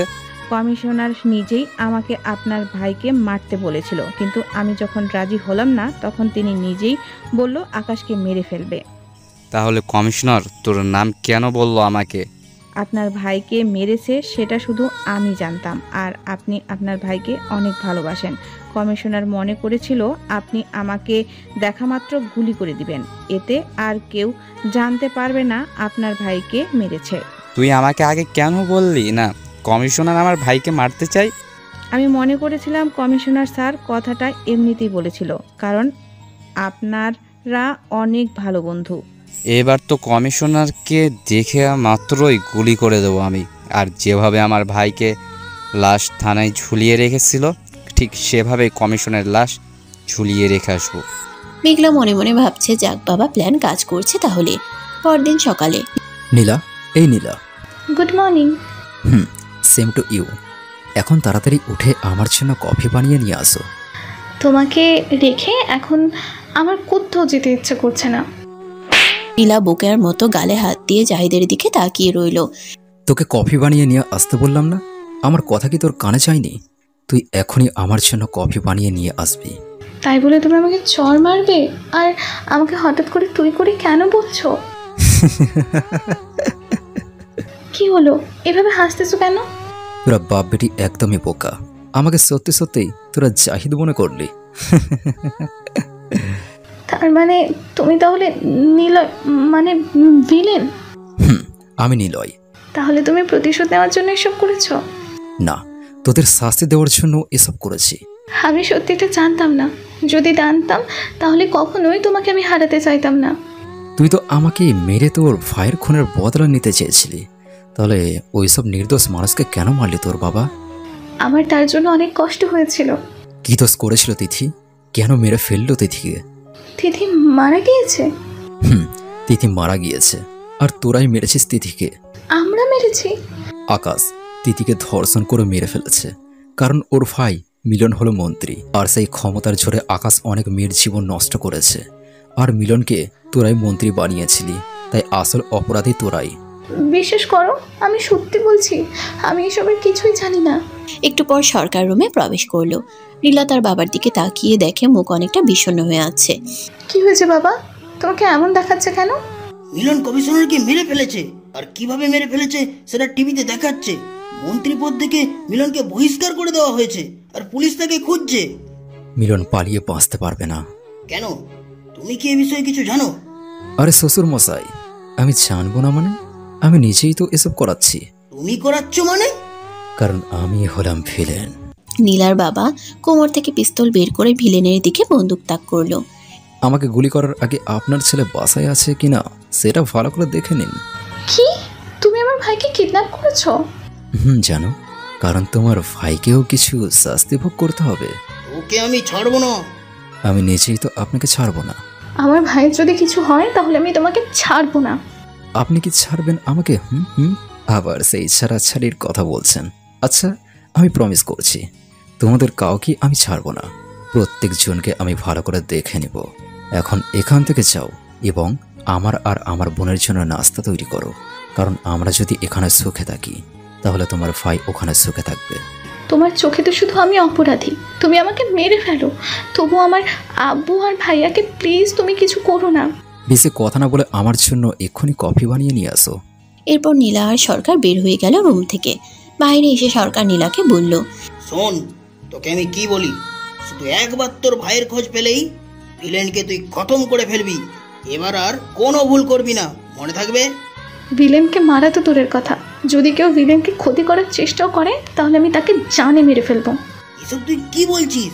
আরে ভিলেন আমাদের শত্রু, তুই ভুলে গিয়েছিস ভিলেন তোর ভাইকে মেরে ফেলেছে। যদি ভিলেনের জায়গায় আমি থাকতাম তাহলে তোমাকেও আমি মেরে ফেলতাম। তুই তোর বাবাকে মেরে ফেলবি? বাবা বলেই তো আমি তোমাকে কিছু করতে পারছি না। আর ভুলে যেও না, ভিলেন এখন আমার স্বামী। একটু পর নীলা কফি বানিয়ে নিয়ে গেল। এই নাও কফি। এত দেরি হলো কেন? কই দেরি হলো, আমি তো তাড়াতাড়ি বানিয়ে নিয়ে আসলাম। আচ্ছা দাও, খেয়ে দেখি কেমন কফি বানিয়ে নিয়ে আসলে। ভিলেন নীলার হাত থেকে কফিটা নিয়ে ইচ্ছে করে একটু বেশি কফিতে চুমুক দিল আর সাথে সাথে কফিটা ফেলে দিল। কফি এত গরম কেন? তোর জন্য আমার ঠোঁট পুড়ে গেছে, এবার তোকে এর শাস্তি পেতেই হবে। মানে কি? নীলার কথা শেষ হতে না হতেই ভিলেন নীলাকে তার কাছে টেনে আনলো আর নীলার ঠোঁটে কামড় বসিয়ে দিল। নীলা ব্যথায় ছটফট করতে লাগলো। নীলার ছটফটানি দেখে ভিলেন নীলাকে ছেড়ে দিল। নীলাকে ছেড়ে দেওয়াতে নীলার ঠোঁট দিয়ে রক্ত বের হচ্ছে আর নীলা ব্যথায় কান্না করছে। এইটুকু কষ্ট তুই সহ্য করতে পারছিস না? তাহলে একবার ভাব তিতির কতটা কষ্ট হয়েছিল। তোরা তো আমাকে মারতে চেয়েছিলি, কারণ আমার জন্য তোরা কেউ খারাপ কাজ করতে পারতি না, মানুষের উপর অত্যাচার নির্যাতন করতে পারতি না। এবার তোদের সবাইকে বুঝাবো অত্যাচার আর নির্যাতন কি জিনিস। আমি সত্যি বলছি, আমি শুধু আমার ভাইয়ের খুনের বদলা নিতে চেয়েছিলাম। আমি বিদেশে ছিলাম তখন। তুমি কি কারণে আমার ভাইকে মেরেছিলে সেটা আমি জানতাম না। বাবা আমাকে যা বলেছিল আমি তাই বিশ্বাস করেছিলাম। এইবার এটাও বিশ্বাস করছে এসব কিছু তুই তোর পাপের ফল ভোগ করছিস। আমাকে মাফ করে দাও প্লিজ। এত সহজেই তোকে মাফ করে দিই কিভাবে বল? এখন তুই গিয়ে নিজের হাতে রান্না করবি, তা না হলে এর চাইতে বড় শাস্তি পাবি তুই। নীলার চোখের পানি মুছতে মুছতে ওয়াশরুমে চলে গেল। ফ্রেশ হয়ে এসে রান্না করে গেল। ভাবি, তুমি কেন কান্না করছো? তোমার ভাইকে নিজের হাতে রান্না করে খাওয়াবো তাই। তা তোমার ঠোঁটে কি হয়েছে? কেমন যেন ফুলে গিয়েছে। তেমন কিছু না, একটু ব্যথা পেয়েছি। ঠিক আছে, তাহলে আমিও তোমাকে সাহায্য করি। পিছন থেকে ভিলেন এসে বলল, না তুই কিছু করবি না। কেন ভাইয়া? আমি না করেছি তাই। কিন্তু ভাইয়া। কোনো কিন্তু না, তুই আমার সাথে আয়, এরপর আমি তোমাকে নিয়ে চলে গেলাম। আর নীলা মন খারাপ করে রান্না করতে লাগলো। ভাইয়া, আমাকে ক্ষমা করে দাও প্লিজ। পায়ে ধরে। আরে তুই কি করছিস এসব? আমার পা কেন ধরছিস? তুমি তো জানোই যে আমি মেজো ভাইয়াকে অনেক ভালোবাসতাম। তুমি যখন ভাইকে মেরে ফেললে তখন তোমার উপর আমার অনেক রাগ হয়। আর যখন বড় আপু আর বড় ভাইয়ের সাথে তোমার শত্রুতা হয় তখন তোমার প্রতি রাগটা আমার আরও বেড়ে যায়। কিন্তু বিয়ের পর আমি সব কিছু জানতে পারি আর আমার ভুল বুঝতে পারি। আমাকে ক্ষমা করে দাও ভাইয়া। তুই আমার একমাত্র বোন, তুই ছোট তাই তোর বুঝতে ভুল হয়েছে, আর আমি তোকে অনেক আগেই ক্ষমা করে দিয়েছি, আর ফাইয়া আর বাবাকেও ক্ষমা করে দিয়েছি। তুমি অনেক ভালো ভাইয়া। এদিকে কিরে নীলা, তুই কেন রান্না করছিস? কারণ ভিলেন আমাকে আমার বাপের শাস্তি দিচ্ছে, যে বাপ আমাকে দিয়ে করিয়েছিলেন। ভিলেন তোর ভাইকে মেরেছে আর আমি তোর বদলা নিতে চেয়েছি। ভুল বললে বাবা, তুমি ভাইয়ের খুনের বদলা নিতে চাওনি, তুমি চেয়েছো ভিলেনের ক্ষমতা। আর কে আমার ভাই? যদি আমার ভাই সম্পর্কে আগে জানতাম তাহলে আমি নিজের ভাইকে আগে মেরে ফেলতাম। আমি সব বুঝতে পারছি, ভিলেন তোকে ভুল বুঝিয়েছে। ভিলেন আমাকে ভুল বোঝায়নি, তুমি আমাকে ভুল বুঝিয়েছ। এরই মধ্যে সেখানে ভিলেন চলে আসলো। বাবা মেয়ের মধ্যে কি কথা হচ্ছে? ভিলেন, নীলাকে এভাবে কষ্ট দিয়ে ঠিক করছিস না। ও মাতাই নাকি? আপনি হয়তো ভুলে গিয়েছেন নীলা আমার বিয়ে করা বউ, আর আমি আমার বউর সাথে যা ইচ্ছা তাই করতে পারি। আর বিয়ের পর স্বামীকে রান্না করে বউ খাওয়াবেই। বাড়িতে রান্না করার জন্য কাজের লোক আছে, আর তুই ভুলে যাচ্ছিস নীলা আমার মেয়ে। তুই যদি নীলাকে কষ্ট দিস তাহলে তোকে আমি চনে মেরে ফেলবো। ওইসব মেয়ের কথা আপনার মনে আছে? যেসব মেয়েদেরকে নষ্ট করে আপনার ছেলে মেরে ফেলতো। আর আমার আগের স্ত্রীর কথা তো মনেই হয় আপনি ভুলে যাননি নিশ্চয়ই। তাহলে বলেন, আমি আপনার ছেলেকে মেরে ভুল করেছিলাম কিনা? আপনার ছেলেকে না মেরে আপনাকে মেরে ফেলা উচিত ছিল, কারণ আপনার ছেলে যখন ভুল করত তখন আপনার তাকে শাসন করা উচিত ছিল, কিন্তু আপনি তা না করে সবসময় আপনার ছেলেকে বাঁচিয়ে এসেছিলেন। তুই আবারও ভুল করছিস। সেসব পরে দেখা যাবে, আগে এই নিন চিরকুট। এখানে যা যা লেখা আছে সেগুলো বাজার থেকে কিনে নিয়ে আসুন। কি? আমি যাব বাজারে? যদি নিজের বড় ছেলেকে বাঁচিয়ে রাখতে চান তাহলে আমার সব কথা শুনতে হবে, তা না হলে ছোট ছেলের মতো বড় ছেলেকে উপরে পাঠিয়ে দেব। তুই তা কখনোই করতে পারবি না। আমার ছেলেকে যদি তুই মেরে ফেলিস তাহলে তোর বোন তোকে কখনো ক্ষমা করবে না। তোমা, ওই তোমা। একটু পর তমা চলে আসলো তাদের সামনে। কি হয়েছে ভাইয়া? যদি আমি তোর স্বামীকে মেরে ফেলি তাহলে তুই কি কষ্ট পাবি? কখনোই না ভাইয়া, ওই জানোয়ারটার মরা উচিত। শুনলেন তো শ্বশুর আব্বা, তোকে আমি ছাড়বো না। আমিও আপনাকে ছাড়তে চাই না, কিন্তু এখন তো আপনাকে বাজারে যেতেই হবে। নীলার বাবার আগে গজগজ করতে করতে বাজারের ব্যাগ নিয়ে বাজার করতে চলে গেল, আর ভিলেন চলে গেল তার রুমে। একটু পর নীলা রুমে আসলো। রান্না করা শেষ? তুমি আমার এই বৃদ্ধ বাবাকে কেন শাস্তি দিচ্ছ? বাপ যেহেতু করেছে তার শাস্তি তো পেতেই হবে। তোমার অপরাধী শুধু আমি, তাই যত কষ্ট দেওয়ার তুমি আমাকে দাও, কিন্তু আমার ভাইয়া আর বাবাকে ছেড়ে দাও প্লিজ।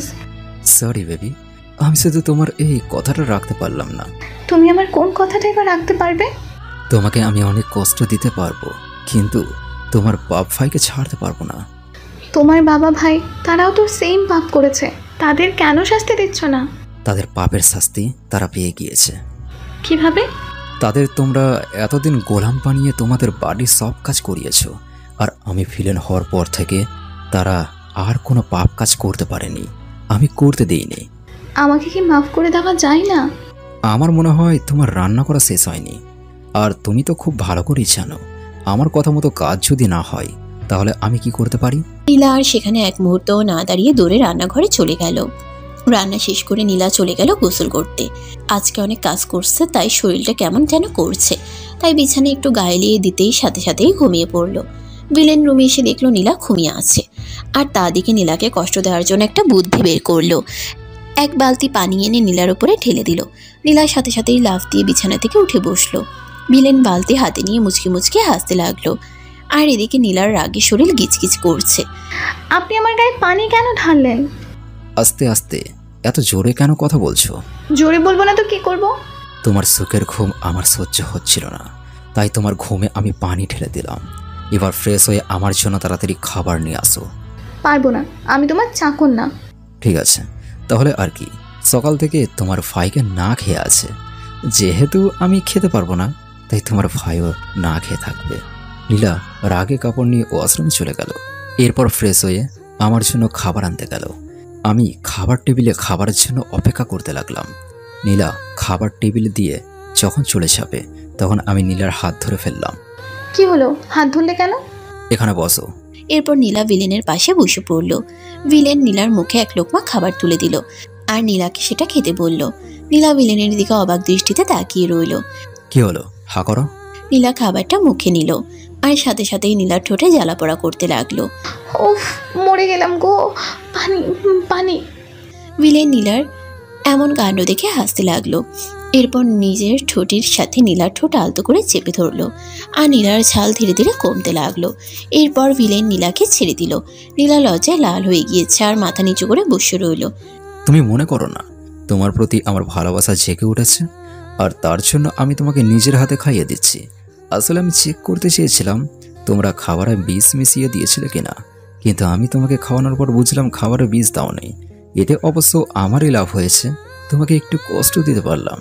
নীলা এবার আর নিজেকে কন্ট্রোল করতে পারলো না। আসলে তোকে খাবারে বিষ দেওয়াই উচিত ছিল। হয় তুই মরতি, না হলে আমি মরতাম। এতে দুজনের একজন তো মুক্তি পেতাম। কুত্তা, বিলাই, শিয়াল। নীলার আগে গজগজ করতে করতে খাবার টেবিল থেকে উঠে বের হয়ে গেল। আর এদিকে ভিলেন মুচকি মুচকি হাসতে হাসতে খাবার খেতে লাগলো। খাবার খেয়ে ভিলেন যখন রুমে গিয়ে বিশ্রাম নিচ্ছিল তখনই নীলা রুমে আসলো। তাড়াতাড়ি রেডি হয়ে নাও। একবার জিজ্ঞাসা করলে না আমি খেয়েছি কিনা? তা কোথায় যাব? আমাদের বাড়িতে চলে যাবো। ঠিক আছে, সেটাই ভালো হবে।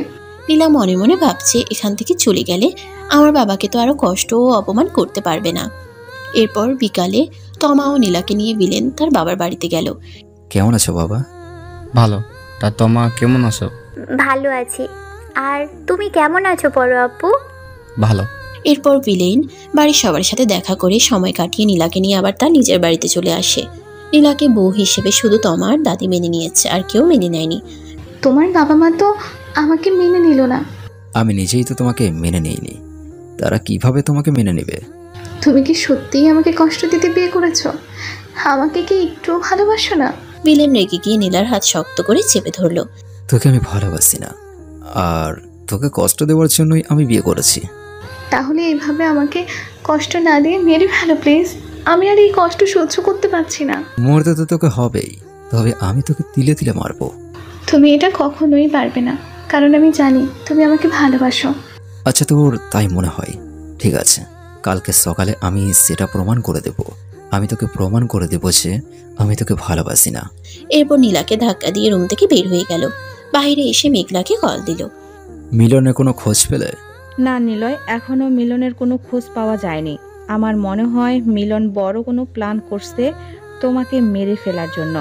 যদি আমার কপালে এত তাড়াতাড়ি মরণ লেখা থাকতো তাহলে কবেই মরে যেতাম। তারপরও সাবধানে থাকবে, আর মিলনকে দেখা মাত্র ক্রস ফায়ার করার জন্য উপর থেকে নির্দেশ দিয়েছে। ওকে, ঠিক আছে। আর কালকে সকালে আমার বাড়িতে চলে এসো। কেন? তোমাকে একটু অভিনয় করতে হবে। কি অভিনয়? কালকে আসলে বলবো। ঠিক আছে। রাতে ভিলেন আর নীলা এক বিছানায় ঘুমালো, কিন্তু মাঝখানে একটা কোলবালিশ রাখা রয়েছে। সকালে ভিলেন আগে ঘুম থেকে উঠে পড়লো। ঘুম থেকে উঠে এক বালতি পানি নিয়ে এসে নীলার মুখের উপর ফেলে দিল। নীলা ঘুম থেকে লাফিয়ে উঠলো আর নীলয়ের দিকে রাগী লোক নিয়ে তাকিয়ে রইল। নীলয় নীলার এমন অবস্থা দেখে মুচকে মুচকে হাসতে লাগলো। সময় একদিন আমারও আসবে, আর সেই সময় আমি এই হিসাব কড়াই গন্ডায় নিব। তা কখন আসবে তোমার সেই সময়? যখন তোমার মতন ভিলেন একটি ছেলে হবে তখন। ছেলে যেহেতু আমার মতো হবে, তাই ছেলে সব সময় আমার পক্ষে থাকবে। যখন আমার ছেলে জানতে পারবে তার বাবা আমাকে কত কষ্ট দিয়েছে, তখন এমনিতেই আমার পক্ষে চলে আসবে। আর যখন আমার ছেলে জানতে পারবে তার মা আমাকে জানে মেরে ফেলতে চেয়েছিল, তখন তোমাকেই না মেরে ফেলে। কিন্তু আমার ছেলের বাবা তো আর জানে না যে আমি তাকে কতটা ভালোবাসি। তার জন্য আমি সব কিছু করতে পারি। তোমার মুখে ভালোবাসার কথা মানায় না। এরপর ভিলেন সেখান থেকে চলে গেল, আর নীলা একা একা বলতে লাগলো। সবসময় শুধু রাগ দেখায়, কখনো বোঝার চেষ্টাই করে না আমি কতটা ভালোবাসি। তবে একদিন ঠিকই বুঝবে, আর আমি সেই দিনের অপেক্ষায় আছি। নীলা ফ্রেশ হয়ে নিচে নেমে অবাক। নীলা দেখলো ভিলেন মেঘলার সাথে হেসে হেসে কথা বলছে, আর এমনভাবে কথা বলছে দেখে মনে হচ্ছে ওরা জিএফ আর বিএফ। নীলা ভিলেনের সামনে গিয়ে দাঁড়ালো। ও, তুমি এসে গিয়েছো? যাও, আমার আর আমার জান পাখির জন্য কফি বানিয়ে নিয়ে আসো। জান পাখি মানে? সেটা তোমাকে বুঝতে হবে না, তোমাকে যা বলেছি তুমি তাই করো। নীলা মনে মনে বলছে, খাওয়াচ্ছি তোদের কফি। নীলা কফি বানাতে গেল। কফি বানানোর সময় ইচ্ছে করে কফিতে বেশি করে লবণ ঢেলে দিল। নীলা মনে মনে মুচকি মুচকি হাসছে আর বলছে, এবার বুঝবি আমার হাতে কফি খাওয়ার মজা। আমার সামনে জান পাখি বলা, তাই না? আজকে তোর আমি জান পাখি বলা বার করব। নীলা কফি বানিয়ে ভিলেন আর মেঘলাকে দিল। দুজনেই কফিতে চুমুক দিয়ে সাথে সাথেই কফি ফেলে দিল। এটা কি বানিয়েছো? কেন? কফি। সেই স্বাদ, তাই না? ওয়াক্থু। ঠিক আছে, এখন তোমার কফি তোমাকেই খেতে হবে। নাও, হা করো। সরি, আমি কফি খাই না, আমি চা খাই। আজকে তোমাকে কফি খেতেই হবে, কারণ তুমি আমার জান পাখিকে কষ্ট দিয়েছো। ও, মেঘলা তোর জান পাখি হলে আমি তোর কি? কি? তোমার এত বড় সাহস? সাহসে দেখেছিসটা কি? যদি আমাকে ছাড়া অন্য কোনো মেয়ের দিকে তাকাস তাহলে আমি তোর চোখ খুলে ফেলবো। জান পাখি, তোমার কষ্ট হচ্ছে? বেবি, একটু কষ্ট হচ্ছে। নীলা আর রাগ কন্ট্রোল করতে পারলো না, তাই রাগ দেখিয়ে রুমে চলে গেল আর বিছানায় শুয়ে শুয়ে ভিলেনের 14 গোষ্ঠীকে উদ্ধার করতে লাগলো। এদিকে নীলা, কিন্তু তোমাকে সত্যি অনেক ভালোবাসি। দেখলে তো কেমন রিয়েক্ট করলো। আমিও নীলাকে একসময় অনেক ভালোবাসতাম, কিন্তু বিনিময়ে নীলা আমাকে ধোকা দিয়েছে। এখন কি তাকে আর ভালোবাসো না? এখনো ভালোবাসি। তাহলে মেনে নিচ্ছ না কেন? যতদিন না পর্যন্ত মিলন ও তার বাবাকে প্রাপ্ত শাস্তি দিতে না পারবো, ততদিন পর্যন্ত নীলাকে নিজের করে নিব না। তুমি কোনো চিন্তা করো না, খুব তাড়াতাড়ি ওরা ওদের প্রাপ্ত শাস্তি পেয়ে যাবে। আজকে তাহলে আমি আসছি। ঠিক আছে। এরপর মেঘলা চলে গেল আর বিলেন রুমে চলে আসলো। রুমে এসে দেখলো নীলার আগে ফুঁসছে। নীলাকে আরো রাগানোর জন্য বিলেন বলল, মেঘলা বলেছে তার বাবা মার সাথে নাকি মেঘলা কথা বলেছে। তার বাবা মা নাকি আমাকে তাদের বাড়ির জামাই হিসেবে মেনে নিয়েছে। মেনে নিয়েছে মানে? আমার আর মেঘলার বিয়ে। তোমাকে তো আমি কখনো মেনে নিতে পারবো না, তাই ঠিক করেছি মেঘলাকে বিয়ে করব। নীলা আর নিজেকে কন্ট্রোল করতে না পেরে বিছানা থেকে উঠে গিয়ে বিলেনের কলার ধরে বলল, তুই শুধু আমার, আর কারো না। যদি তুই আমাকে বাদ দিয়ে অন্য কাউকে নিয়ে ভাবিস, তাহলে প্রথমে তোকে মেরে ফেলবো, এরপর আমি নিজে মরবো, বুঝেছিস? কথাটা বলেই নীলা ভিলেনকে জড়িয়ে ধরলো আর কান্না করতে লাগলো। তুমি কেন বুঝতে পারছো না? আমি তোমাকে নিজের জীবনের চাইতেও বেশি ভালোবাসি। তোমার পাশে অন্য কোনো মেয়েকে দেখলে আমার অনেক কষ্ট হয়। তুমি শুধুই আমার। ভিলেন নীলাকে ছাড়িয়ে নিয়ে রুম থেকে বের হয়ে গেল। ভিলেন বাইরে এসে ভাবছে, ধর, আর একটু হলেই তো নিজেকে আর কন্ট্রোল করতে পারতাম না। দুপুরে খাবার খেয়ে ভিলেন রুমে শুয়ে আছে। একটু পর নীলাও আসলো, কিন্তু সকালের ঘটনার পর থেকে ভিলেনের সাথে নীলা কোনো কথা বলছে না। ভিলেন অবশ্য নীলাকে অনেকবার ট্রাই করেছে নীলাকে রাগানোর, কিন্তু তাও নীলা কথা বলছে না। নীলা এসে বিছানায় চুপচাপ শুয়ে পড়লো। বিকালে কিছু কেনাকাটা করতে শপিং মলে যাবো। যদি তোমার কিছুর প্রয়োজন হয় তাহলে আমার সাথে যেতে পারো। ঠিক আছে। বিকালে ভিলেন আর নীলা শপিং করার উদ্দেশ্যে রওনা দিল, আর পিছনে পিছনে শাওনের লোকেরা তাদের ফলো করে আসতে লাগলো। শপিং মলে এসে ভিলেন তার জন্য শার্ট চয়েস করতেছে, আর নীলা নিলয়ের পিছন পিছন হাঁটছে। হঠাৎ নীলা কারোর সাথে ধাক্কা খেলো। লোকটিকে দেখে নীলার কেমন যেন সন্দেহ হতে লাগলো। নীলা নিলয়কে বলার আগে লোকটি কোমর থেকে বন্দুক বের করে ভিলেনের দিকে তাক করলো। লোকটি ফায়ার করার সাথে সাথেই ভিলেনের সামনে নীলা চলে আসলো, আর গুলিটা নীলার বুকে গিয়ে লাগলো। লোকটি তখন সেখান থেকে পালিয়ে যায়। একটু পর সেখানে শাওন ও তার লোকেরাও চলে আসে। নীলা ব্যথায় কাতরাচ্ছে। নিলয়ের দিকে এক দৃষ্টিতে তাকিয়ে থেকে অনেক কষ্টে বলল, এবার তো তুমি মেঘলাকে নিয়ে অনেক সুখে থাকতে পারবে, কেননা আমি তোমাকে ছেড়ে অনেক অনেক দূরে চলে যাচ্ছি। তোমার কিচ্ছু হবে না, আমি তোমাকে কিছু হতে দেব না। পারলে আমাকে ক্ষমা করে দিও, অনেক ভালোবাসি তোমাকে। আমিও তোমাকে অনেক ভালোবাসি। এই নীলা চোখ খোলো। সায়ন, তাড়াতাড়ি গাড়ি বের কর। ভিলেন নীলাকে কোলে তুলে গাড়িতে নিয়ে বসলো, আর শাওন তাড়াতাড়ি গাড়ি চালিয়ে হাসপাতালে পৌঁছালো। নীলাকে অপারেশন থিয়েটারে নিয়ে গেল। ভিলেন বাইরে বসে কান্না করতে লাগলো। আর কত কষ্ট পাবো, অনেক আপন মানুষ হারিয়েছি, আর আজকে নীলাকে। ভাই, তুমি টেনশন করো না, ভাবির কিচ্ছু হবে না, নিজেকে শক্ত করো ভাই। সকাল থেকে আমার উপর অনেক রেগেছিল, আর আজকে সত্যি সত্যি রাগ করে আমার থেকে অনেক দূরে চলে যাচ্ছে। ভিলেন একদম ভেঙে পড়লো। অনেক সময় পর অপারেশন থিয়েটার থেকে ডাক্তার বের হয়ে আসলো। ডাক্তারকে বের হতে দেখে ভিলেন জিজ্ঞেস করলো, নীলা এখন কেমন আছে ডাক্তার? নীলার কিছু হয়নি তো? ভয়ের কোনো কারণ নেই, গুলিটা বের করে তাকে ঘুমের ইঞ্জেকশন দিয়ে রেখেছি, কাল সকালে জ্ঞান ফিরবে। আমি এখন নীলাকে একটু দেখতে চাই। ঠিক আছে, আপনি দেখা করতে পারেন। ধন্যবাদ ডাক্তার। ভিলেন ভিতরে গিয়ে দেখলো নীলা নিষ্পাপ বাচ্চাদের মতো ঘুমিয়ে আছে। ভিলেন নীলার পাশে গিয়ে বসলো আর নীলার একটা হাত শক্ত করে ধরলো। আমি তোমার এই হাত কখনো ছাড়বো না। তুমি হয়তো জানো না আমি তোমাকে কতটা ভালোবাসি। তুমি কোনো ভুল করনি, ভুল করেছে তোমার বাবা, আর তার জন্য তোমার বাবাকে শাস্তি পেতে হবে। আমি তোমাকে আর কষ্ট দেব না। এখন থেকে আমি তোমার থেকেও বেশি আমি তোমাকে ভালোবাসবো। শুধু একবার তুমি সুস্থ হয়ে নাও, এরপর আমরা এখান থেকে অনেক দূরে চলে যাব, অনেক অনেক দূরে চলে যাব। এরপর ভিলেন নীলার হাত ধরেই সেখানে ঘুমিয়ে পড়লো। সকালবেলা নীলার যখন জ্ঞান ফিরল, তখন দেখলো নিলয় তার পাশেই শুয়ে আছে। নীলা নিলয়ের মাথায় হাত বুলাতে লাগলো। এতে নিলয়ের ঘুম ভেঙে গেল। এই পাগলি, আমার জন্য কেন তোমার জীবন বিপদে ফেলতে গেলে? খুব ভালোবাসি তাই। এতই যদি আমাকে ভালোবাসতে, তাহলে কেন আমাকে ছেড়ে চলে যেতে চাইছিলে? তুমি তো আমাকে ভালোই বাসো না, তাই অভিমান করে চলে যেতে চাচ্ছিলাম। আমিও তোমাকে অনেক ভালোবাসি, নিজের জীবনের চাইতেও অনেক বেশি ভালোবাসি। এজন্যই তুমি মেঘলাকে বিয়ে করতে চাও। আরে বোকা মেয়ে, ওটা তো তোমাকে রাগানোর জন্য বলেছিলাম, কারণ তোমাকে রাগাতে আমার অনেক ভালো লাগে। আর মেঘলার বিয়ে পাচ্ছে। আর একবার আমাকে রাগালে তোমাকে আমি জানে মেরে ফেলবো। কিছুদিনের মধ্যে নীলা সুস্থ হয়ে উঠলে তাকে বাড়িতে নিয়ে আসে। আস্তে আস্তে নীলা পুরোপুরি সুস্থ হয়ে যায়। একদিন ভিলেন বাসে এসে দেখলো নীলা রান্না করছে। তোমার সাথে কিছু কথা আছে। আগে রান্নাটা শেষ করে তারপর শুনবো। তোমার বাবা আর এই দুনিয়াতে নেই, ভিলেন নীলাকে ধরে সোফায় বসালো। কি বলছো তুমি? বাবা নেই মানে? আমাকে নিয়ে মিলন আর তোমার বাবার মধ্যে ঝগড়া হয়। তোমার বাবা আমাকে মারতে চাইছিলেন না। এরপর তাদের মধ্যে কথা কাটাকাটির এক পর্যায়ে মিলন তোমার বাবাকে গুলি করে দেয়, আর সেখানেই তোমার বাবা মারা যায়। নীলা কথাটা শুনে কান্না করতে লাগলো। নীলাকে নিয়ে তাদের বাড়িতে গেল ভিলেন। নীলা তার বাবার লাশের পাশে বসে কান্না করছে। ভিলেন একটু দূরে গিয়ে মেঘলার পাশে এসে দাঁড়ালো। অনেক চালাক তুমি। কেন?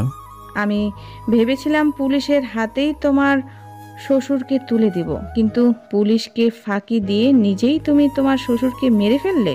আমি আমার শত্রুদের নিজের হাতে শাস্তি দিই, আর পুলিশের হাতে তুলে দিলে কোনো না কোনোভাবে জেল থেকে বেরিয়ে আসতো, আর তখন আবার আমাকে মারতে চাইতো। তাহলে মিলন কোথায়? কিছুদিন পর তার লাশও পেয়ে যাবেন। এত চিন্তা করার দরকার নেই কুল। সে কি এখনো জীবিত আছে নাকি মৃত? এখনো জীবিত আছে, কিন্তু খুব তাড়াতাড়ি তাকে মেরে থানার সামনে ঝুলিয়ে রেখে আসবো। তারপর কি এখানে থাকবে নাকি ইন্ডিয়াতে চলে যাবে? ওই জায়গায় গিয়ে আমি আমার নতুন জীবন শুরু করেছি। আমি আমার পুরনো জীবনে আর ফিরতে চাই না। যতদিন পর্যন্ত তোমার মতো এমন অফিসার এখানে আছে, ততদিন এখানে অন্যায় কাজ আর করতে কেউ পারবে না। কিছুদিনের মধ্যেই নীলা আবার আগের মতো স্বাভাবিক হয়ে উঠল। কি হলো, সকাল থেকে তোমাকে আদর করতে দিচ্ছ না কেন? এত তাড়াতাড়ি ভুলে গেলে বিয়ের পর আমার সাথে কি কি করেছিলে? তুমি এসব এখনো মনে রেখেছো? কি জানা, আমি এত তাড়াতাড়ি কোনো কিছুই ভুলি না। আগের কথা বাদ দাও, এখন আমার তোমাকে আদর করতে মন চাইছে, তো সেটা করতে দাও।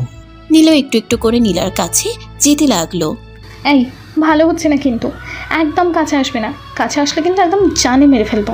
নীলা এক পা করে পিছনে যেতে যেতে দেয়ালের সাথে ঠেকে গেল, আর নীলা চোখ বন্ধ করে ফেললো। নীলয় নীলার কানের কাছে মুখ নিয়ে গিয়ে বলল, আমি তো তোমার ভালোবাসার জন্য বারবার মরতে রাজি আছি। এরপর নীলাকে কোলে তুলে বিছানে নিয়ে গেল। এরপর বাকিটা ইতিহাস। কিছুদিন পর নির্বাচন শেষ হয়ে গেলে আমরা ইন্ডিয়া চলে যাব। কেন? এখানেই থাকি, এখানেই তো মা বাবা সবাই আছে, আর এখন তো আমাদের কোনো শত্রু নেই। তুমি আয়ানকে এখানে নিয়ে এসো। না, আমরা ওখানেই চলে যাব। এখানে কিছুদিন পর পর আমরা এসে দেখা করে যাব। ওখানে আমার একা একা ভালো লাগবে না।